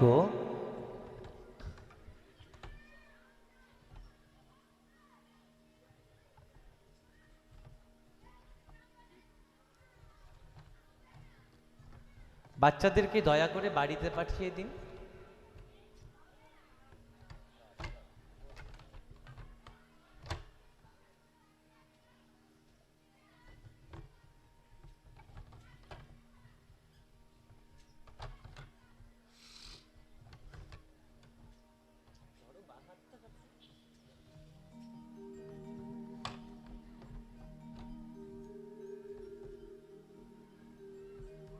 যে জ্ঞান এবং বৈরাগ্য মানুষের অন্তরে জাগরিত না হলে ভক্তি সম্পদ প্রাপ্ত হয় না। কোনো কিছু তো আর এমনি এমনি আসে না, তার পূর্বে এবং পরে অনেক কিছু থাকে যার সহায়ক। ভগবত প্রাপ্তির জন্য যেমন ভক্তি একান্তভাবে প্রয়োজনীয়, ভক্তিহীন ব্যক্তি কখনো ভগবানে মতি হয় না। ভক্তিহীন, ভক্তি বিনা যেমন ভগবত প্রাপ্তি ঘটে না, তেমনি জ্ঞান বিনা ভক্তি আসে না। ভক্তির ভিত হলো জ্ঞান, এবং জ্ঞান বিনা বৈরাগ্যও আসে না। জ্ঞান যদি না জাগরিত হয় তাহলে বৈরাগ্যের উদয় হয় না, আর বৈরাগ্যের উদয় যতক্ষণ না পর্যন্ত আমাদের মনে আসবে ততক্ষণ পর্যন্ত আমাদের ভোগ স্পৃহা, ভোগের লালসা থেকে যাবে। আর ভোগ ও বাঞ্ছাযুক্ত হৃদয়ে কোনোদিনও ভক্তির উদয় হবে না। ভোগীগণ কখনো ভগবত প্রাপ্তি ঘটাতে পারে? সেজন্য জ্ঞান এবং বৈরাগ্য হলো ভক্তি প্রাপ্তির পূর্ব কারণ। নারদ মুনিকে ভক্তি দেবী বলছেন, এই জ্ঞান বৈরাগ্য আজ কলি যুগের দাপর যুগ পর্যন্ত জ্ঞান এবং বৈরাগ্যের কদর ছিল। তখন তারা অত্যন্ত সুন্দরভাবে, সজীবভাবে তারা সঞ্জীবিত ছিল। বিশ্ববাসী জ্ঞানে এবং বৈরাগ্যে উচ্ছ্বলিত ছিল। মানুষ ভোগের থেকে ত্যাগকে বেশি প্রাধান্য দিত, গ্রহণ করার থেকে দানকে বড় ধর্ম বলে গণ্য করত। আর আজকে এমন একটি দিন এসে দাঁড়িয়েছে যখন মানুষ শুধু ভোগই করতে চায়, লালসায় ডুবে থাকে, বিলাসিতায় ডুবে থাকে। এই জীবনের পুরুষার্থ হিসাবে তাদের কাছে প্রতিভাত। সুতরাং জ্ঞান এবং বৈরাগ্যকে আর কে কদর করে? তাদের প্রতি কোনো যত্ন আজ আর নেই। গুরুকুলে গুরু একা বসে রয়েছে, বিদ্যা জ্ঞান গ্রহণ করবার গ্রহীতা নেই। আজকে বিদ্যালয়ে পড়ানো হয়, পড়াশোনা করে আমরা কি করি? ছেলে মেয়েদেরকে বাবা মারা শিখিয়ে দেন, এটুকু পড়বি, এই হলো চাকরির পরীক্ষা, এটুকু পাশ করে চাকরিটুকু পাবি, ব্যাস, পড়াশোনার বইপত্র সব তুলে রাখো। বিদ্যা অর্জনের উদ্দেশ্য যেন চাকরি পাওয়া, এমন একটা ভুল উদ্দেশ্যের মধ্যে আমরা আজ এসে দাঁড়িয়ে রয়েছি। জ্ঞান কি কখনো চাকরি পাবার জন্যে? জ্ঞান তো অন্তরকে আলোকিত করবার জন্যে। আজ আমরা ছাত্রদেরকে শিক্ষা দিই, বাবা মায়েরা ছেলে মেয়েদেরকে শিক্ষা দেয়, পড়তে যাবি কেন? চাকরি পেতে হবে বলে। একবারের জন্যও বলা হয় না পড়াশোনার উদ্দেশ্য শিক্ষিত হওয়া, জ্ঞানী হওয়া, আলোকিত হওয়া। আজ শিক্ষিত হয়ে মানুষেরা বাবা মাকে শ্রদ্ধা করতে জানে না। শিক্ষিত হয়েছে, অনেক সার্টিফিকেট ফাইল ভর্তি রয়েছে, কিন্তু সাধু দেখলে মাথা নত করে না, মাথা নিচু করে না। বড় বড় টেবিলে দাঁড়িয়ে দামি দামি কলমে বড় বড় পদে পদাধিকারীগণ কি করছেন? বড় বড় অঙ্কের চুরি করছেন। খুব অপ্রিয় সত্য কথা। জ্ঞান বিদ্যা আজকে চরিত্রকে গঠন করায় না, ওই চাকরির দুয়ার পর্যন্তই জ্ঞানের দৌড়। তাহলে জ্ঞানের কদর এটা কি রইল? কলিযুগে এইরকম দুরাবস্থা। তাই জ্ঞানের যেখানে কদর নেই, বৈরাগ্যের তো আরও কদর থাকবে না। জ্ঞান এবং বৈরাগ্য উভয় আজ মৃতপ্রায়, নেই বললেই চলে। ভক্তিদেবী বলছেন, জ্ঞান বৈরাগ্যের যদি উদয় না হয় কারো অন্তরে, তাহলে ভক্তি উদয় হয় না। ভগবানের থেকে দূরে সরে যায় কলিহত জীব ক্রমশ। নারদমুনি দেখলেন এ এক কঠিন সংকট। এই সংকটের পরিত্রাণ করার অনেক চেষ্টা তিনি করলেন, কিন্তু বিফল হলেন। কোনো পথ খুঁজে না পেয়ে তখন তিনি বদরিকাশ্রমে বসে মনের দুঃখে বিষাদে আচ্ছন্ন হয়ে বসে রয়েছেন। এই অবস্থায় শৌনকাদি ঋষিগণ, এই অবস্থায় সনকাদি ঋষিগণ চতুষ্ষণ তাকে দেখে তাকে উপদেশ করলেন, দেবর্ষি নারদ, আপনি দয়া করে শ্রীমদ্ ভাগবত কথা সেই জ্ঞান এবং বৈরাগ্যকে শ্রবণ করান। শ্রীমদ্ ভাগবত কথা জ্ঞান এবং বৈরাগ্যকে পুনরুজ্জীবিত করে তুলবে। এটি একটি প্রতীকী গল্প। এর মাধ্যমে এটাই বোঝাতে চাওয়া হচ্ছে, শ্রীমদ্ ভাগবত কথা আসলে জ্ঞান এবং বৈরাগ্য কোথায়? কলিহত জীব যখন জ্ঞান এবং বৈরাগ্য, কলিহত জীব যখন শ্রীমদ্ ভাগবত কথা নিরন্তর শ্রবণ করবে, তখন সেই অধম পামর পিছিয়ে পড়া কলির করাল গ্রাসে আচ্ছন্ন জীবের অন্তরে জ্ঞান এবং বৈরাগ্য জীবন ফিরে পাবে। বলো না গো রাধে রাধে। জ্ঞান এবং বৈরাগ্য কোথায়? আমাদের হৃদয়ে। তাদের প্রতি আমাদের কোনো যত্ন নেই বলে জ্ঞান এবং বৈরাগ্য ধীরে ধীরে লুপ্ত হতে বসেছে। অজ্ঞানী আমরা, অজ্ঞানে আচ্ছন্ন, অবিদ্যায় আচ্ছন্ন, তাই জ্ঞান নেই। শ্রীমদ্ ভাগবত কথা আমাদের অন্তরের সেই জ্ঞান এবং বৈরাগ্যকে পুনরুজ্জীবিত করে তুলবে। তাই হল দেবর্ষি নারদের এই প্রয়াসে ভক্তিদেবীর দুই সন্তান জীবিত হয়ে উঠলেন। এই ছিল শ্রীমদ্ ভাগবত কথার মহিমা। এর পরবর্তীতে আরো বলা হয়েছে, তুঙ্গভদ্রা নদীর তীরে আত্মদেব নামে এক ব্রাহ্মণ বাস করতেন। সে ব্রাহ্মণের অত্যন্ত ধূর্ত এক স্ত্রী ছিল, নাম ধুন্ধুলি। সে ব্রাহ্মণ একটিমাত্র সন্তানের জন্য বহু চেষ্টা করলেন। শাস্ত্রে অনেক প্রকার নরক যন্ত্রণার বর্ণনা করা হয়েছে। তার মধ্যে একটি বিরাট নরক হল পুণ্যাম নরক। পুণ্যাম নরক এইরকম, যদি কোনো ব্যক্তির পুত্র না জন্মায়, তাহলে সে পুত্রের হাতের আগুন, পুত্রের হাতের জল পিণ্ড পায় না। আর এই মতো অবস্থায় যদি সে মারা যাবার পরে তার গতি হয় পুণ্যাম নরকে। সেই জন্যে পুত্র হবার জন্যে আমাদের সনাতন ধর্ম, হিন্দু ধর্মের পুরুষগণ বহু প্রয়াস করে থাকেন একটি ছেলের জন্য। আমাদের জীবন, আমরা যখন জন্মাই তখন আমাদের মাথার উপর 5খানা ঋণ চাপিয়ে দেওয়া হয়।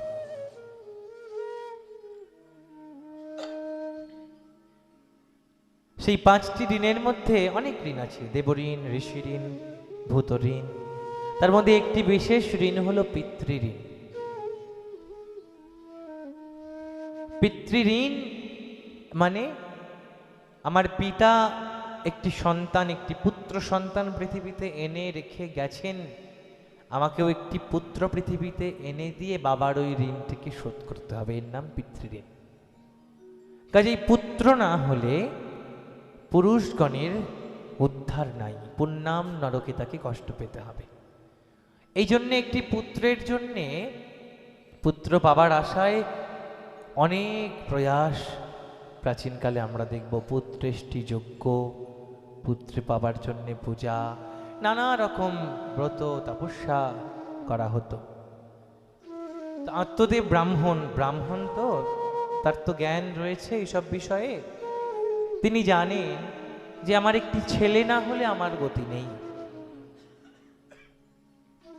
মনে রাখবেন, আজকেও কিন্তু আমরা সন্তান সন্তান পুত্র পুত্র করে আজকাল বাবা মায়েরা অনেক চেষ্টা করে কেঁদে ভাষায়, কিন্তু মনে রাখতে হবে শুধু সন্তান জন্ম দিলেই হবে না।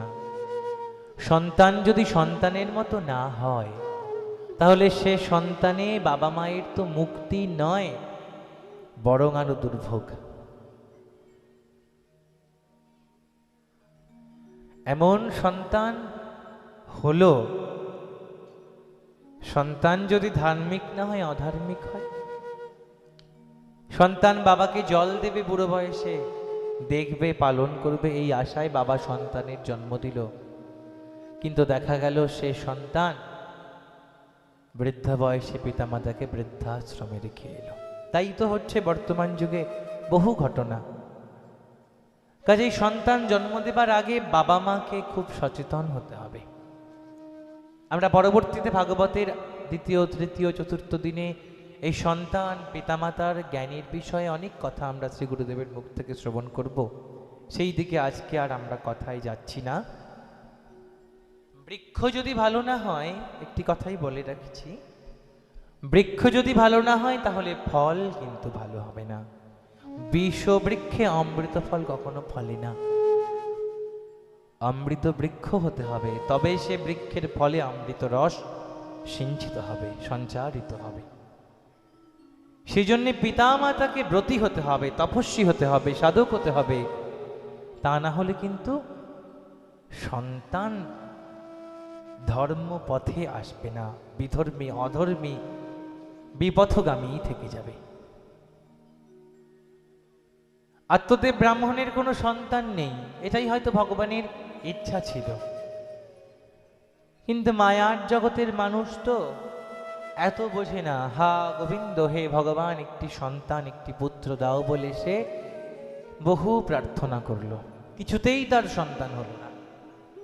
অবশেষে এক ঋষি এক মুনিবরের কাছে গিয়ে তিনি প্রার্থনা করে বললেন, হে মুনিবর, আপনি তো অনেক কিছু করতে পারেন, চাইলে আপনি দয়া করে আমায় একটি পুত্রের আশীর্বাদ করুন।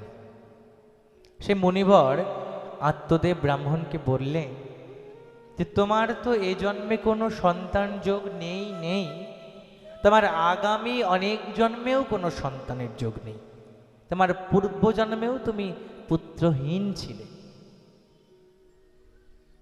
তোমায় আমি কি করে সন্তান দেব? এটাই হয়তো তার কর্মের ফল ছিল। কিন্তু সে আত্মদেব ব্রাহ্মণ সে কথায় রাজি হলেন না। তিনি বারবার করে একই প্রার্থনা করতে লাগলেন, একটি পুত্র একটি পুত্র একটি পুত্র আমায় দয়া করে আশীর্বাদ করুন। সাধু তো যে জিনিস ভগবানের কাছেও পাওয়া যায় না, সে জিনিস সাধুর কাছে পাওয়া যায়, বৈষ্ণবের কাছে পাওয়া যায়। কি বলা হচ্ছে বৈষ্ণবের প্রণামে? বাঞ্ছা কল্পতরুভ্যশ্চ। বৈষ্ণব হলেন বাঞ্ছা কল্পতরু, বাঞ্ছা পূরণকারী। ভগবানের কাছে বারবার চেয়েও যে ভক্ত ফিরে আসবে প্রতারিত হবে, প্রত্যাখ্যাত হবে, সে ইচ্ছা পূরণ করে দিতে পারেন একজন বৈষ্ণব। বলো না বৈষ্ণব ঠাকুর কি? তো এক বৈষ্ণব সাধু ভক্ত আত্মদেব ব্রাহ্মণকে কৃপা করে তার মনস্কামনা পূরণ করে একটি ফল দান করলেন। যাও, এই ফল তোমার স্ত্রীকে খাইয়ে দাও, তোমার স্ত্রীর গর্ভে একটি পুত্র আসবে। বাড়ি এসে স্ত্রীকে সে ফলটি দান করলেন ব্রাহ্মণ। ব্রাহ্মণ যতটা ভালো, তার স্ত্রী ততটাই পাপিয়সী। তার স্ত্রী নাম ধুন্ধুলি, নামের মধ্যেই বোঝা যাচ্ছে ধুন্ধুলি, অনেকটা ধান্দা শব্দ, ধান্দাবাজ, ধূর্ত শব্দ থেকে এসেছে। ধুন্ধুলি অত্যন্ত দুষ্ট, অত্যন্ত পাপী, সবসময় অধর্মে তার মন। ধুন্ধুলি এই ফল খেতে রাজি হলো না, সে ফল খাবে না, তার সন্তান হোক সেটা সে চায় না। আসলে বাবা এবং মা উভয়কেই তো ভালো হতে হবে, শুধু বাবা ভালো হলেই হবে না, মা বাবাকে বাবার থেকেও ভালো হতে হবে। কেননা মা হলো সন্তানের আধার। সন্তানটি যেখানে বড় হয়ে উঠবে, বাবা যদি বীজ হয় তাহলে মা হলো জমি। বলো না গো রাধে রাধে।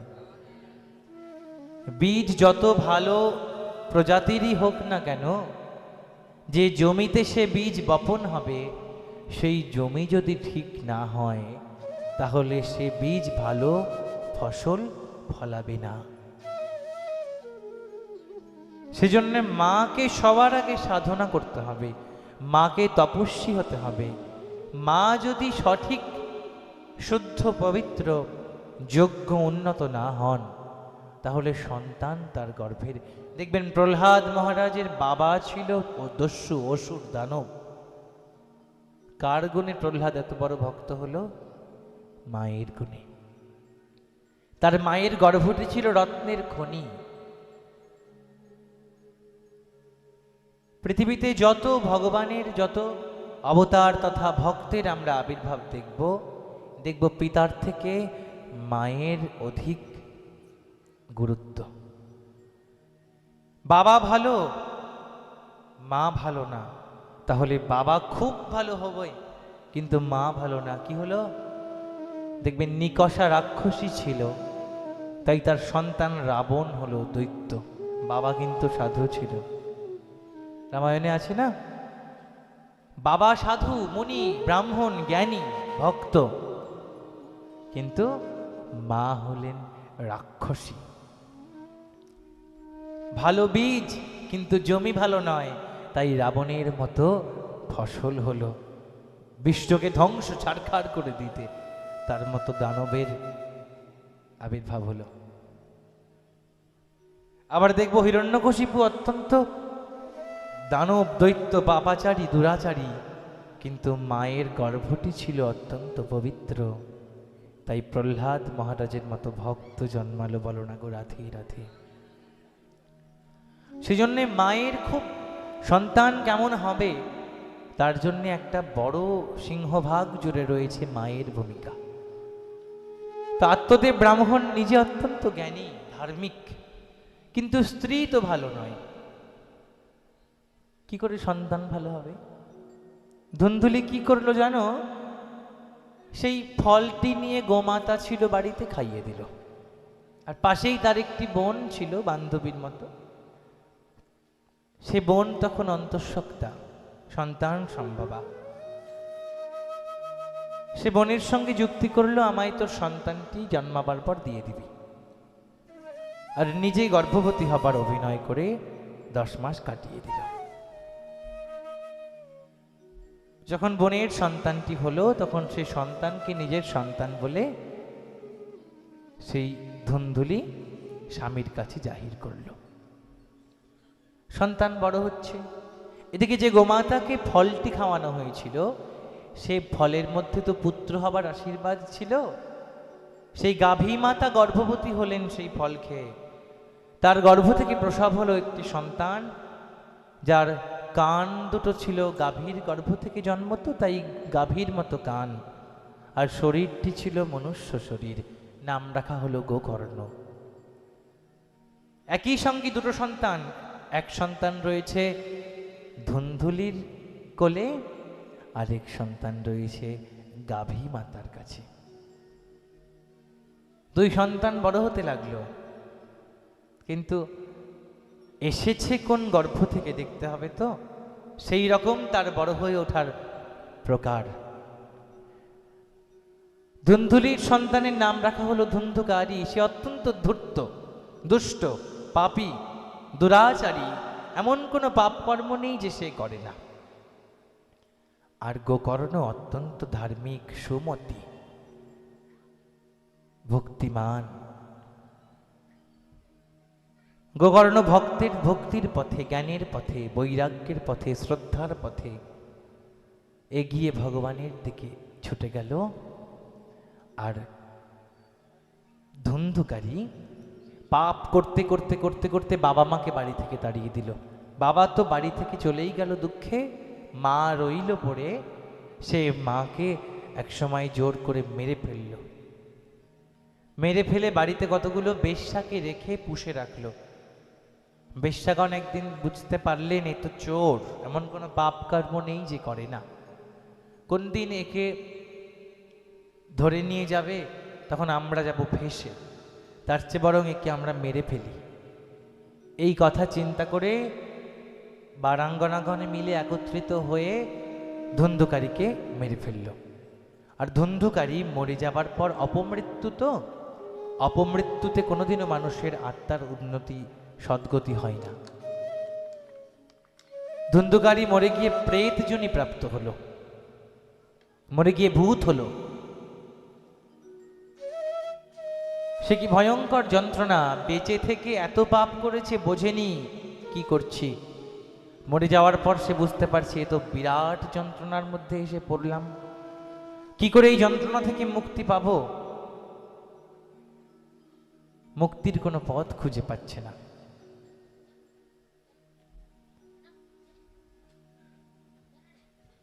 গোকর্ণ ভাইয়ের মুক্তির জন্য অনেক চেষ্টা করলেন। শ্রাদ্ধ, শান্তি, সস্তয়ন, গ্রন্থ, গীতা, ভাগবত, গীতা, বেদ আদি সমস্ত গ্রন্থ পাঠ করে তার শান্তির ব্যবস্থা করলেন।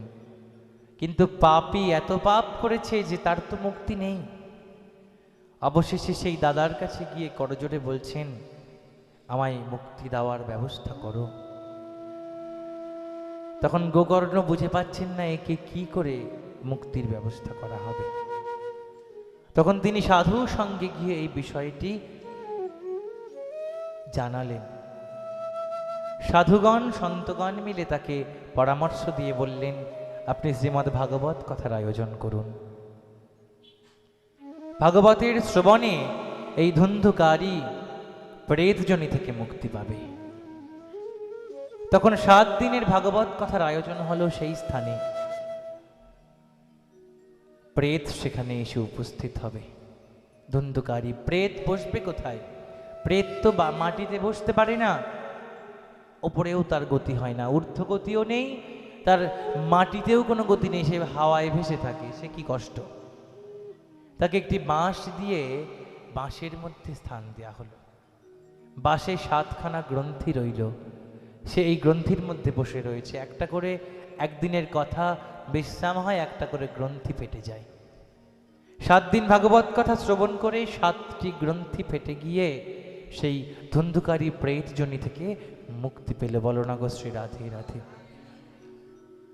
পাপ করতে করতে করতে করতে ভূত হয়ে গেল, প্রেত জনিতে তার গতি হলো। কেউ তাকে মুক্তি দিতে পারল না, সবাই হাত তুলে নিল। একমাত্র তাকে মুক্তি দিতে পারল কে?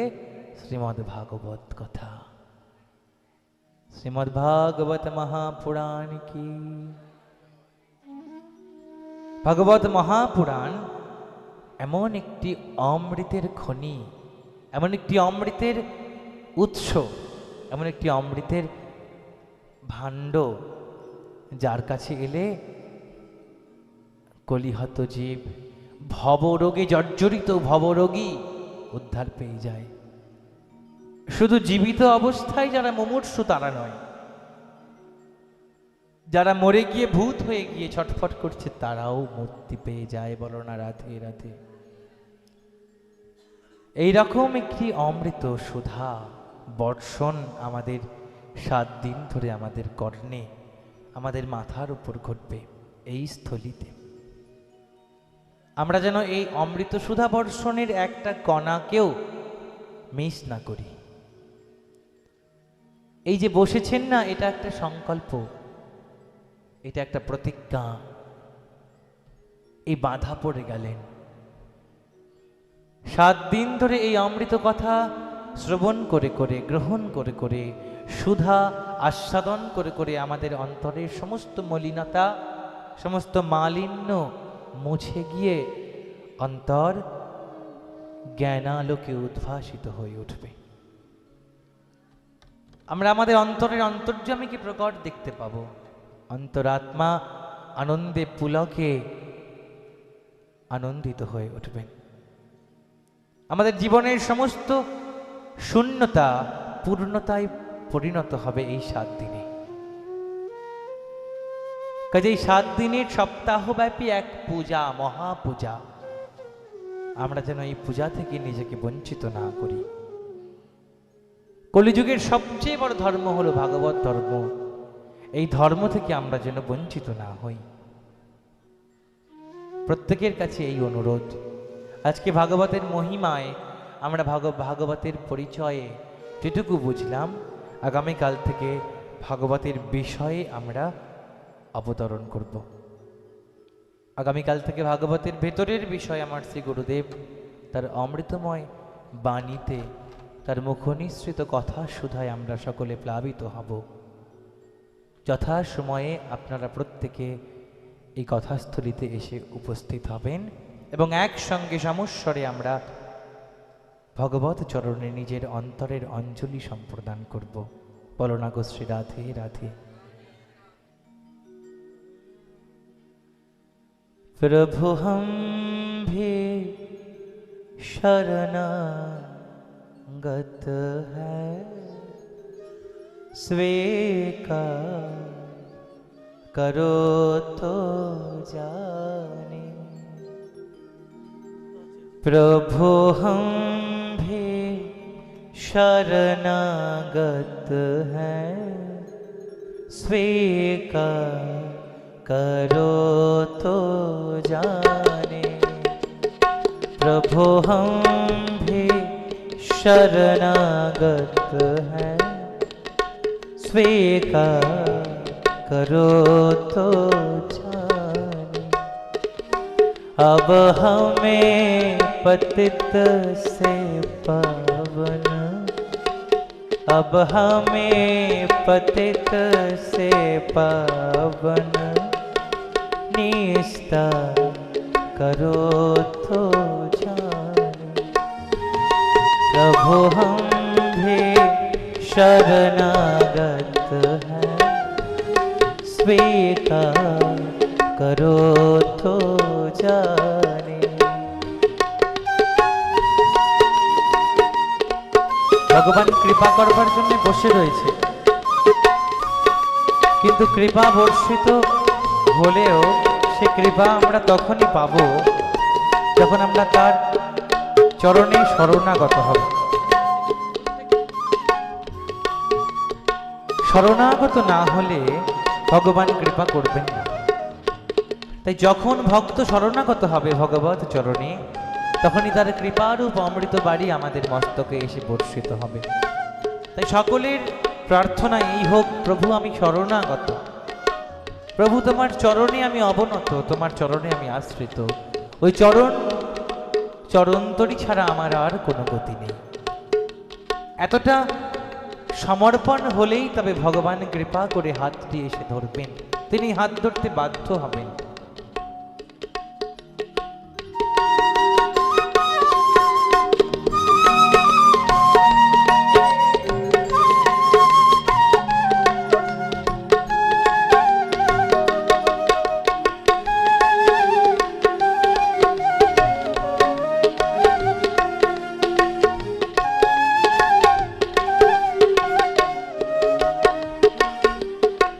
प्रेमी जन तुमको पाते, तुम भक्ति भाव से आते।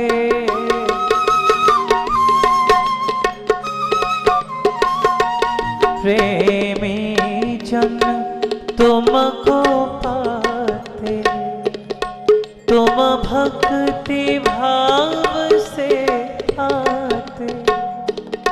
तुम भक्ति भाव से आते, हम कुटिल हृदय से कलुषित, हम कुटिल हृदय से कलुषित निस्ता करो तो जाने। प्रभु हम भी शरणागत हैं, प्रभु हम भी शरणागत हैं, स्वीकार करो तो जाने। हो स्वीकार करो तो जान, स्वीकार करो तो जाने। श्रीमद् भागवत महापुराण की जय। সকলে মনে মনে ফুল তুলসী নিয়ে ভাগবত ভগবানের উপর পুষ্পাঞ্জলি অর্পণ করুন। কৃষ্ণায় বাসুদেবায় হরয়ে পরমাত্মনে প্রণতক্লেশনাশায় গোবিন্দায় নমো নমঃ। মন্ত্র পুষ্পাঞ্জলি। শ্রী পুরাণ পুরুষোত্তমায় নমঃ। সকলে মনে মনে ভাগবত ভগবানের উপর পুষ্পাঞ্জলি অর্পণ করুন। সকলে উঠে দাঁড়িয়ে ভাগবত ভগবানের আরতি।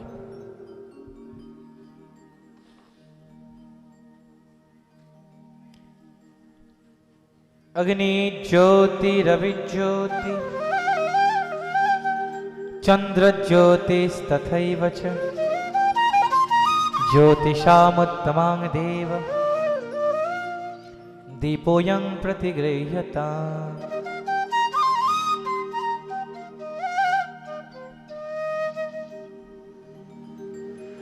आरति अति पावन पुराण की धर्म भक्ति विज्ञान खान की।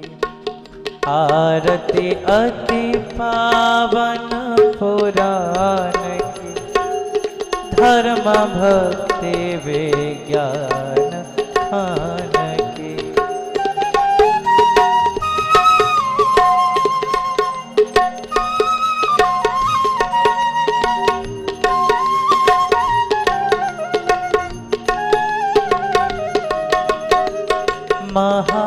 महापुराण भागवत निरमन शुकमुख विगलित निगम कल्प फल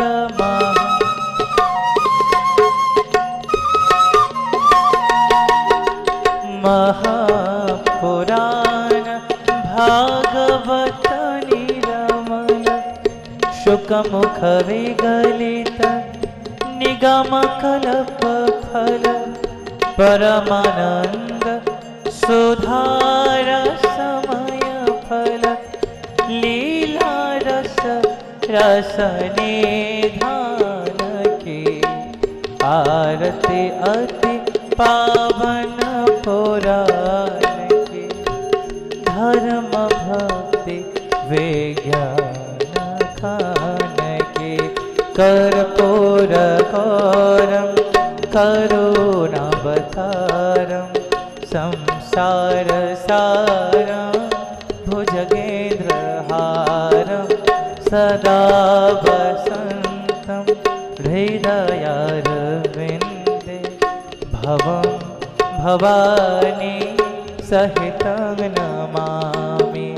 त्वमेव माता च पिता त्वमेव त्वमेव बन्धो च सखा त्वमेव त्वमेव वेद्या द्रविणं त्वमेव त्वमेव सर्वं मम देव देव।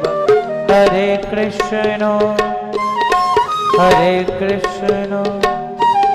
कृष्ण कृष्ण हरे हरे हरे राम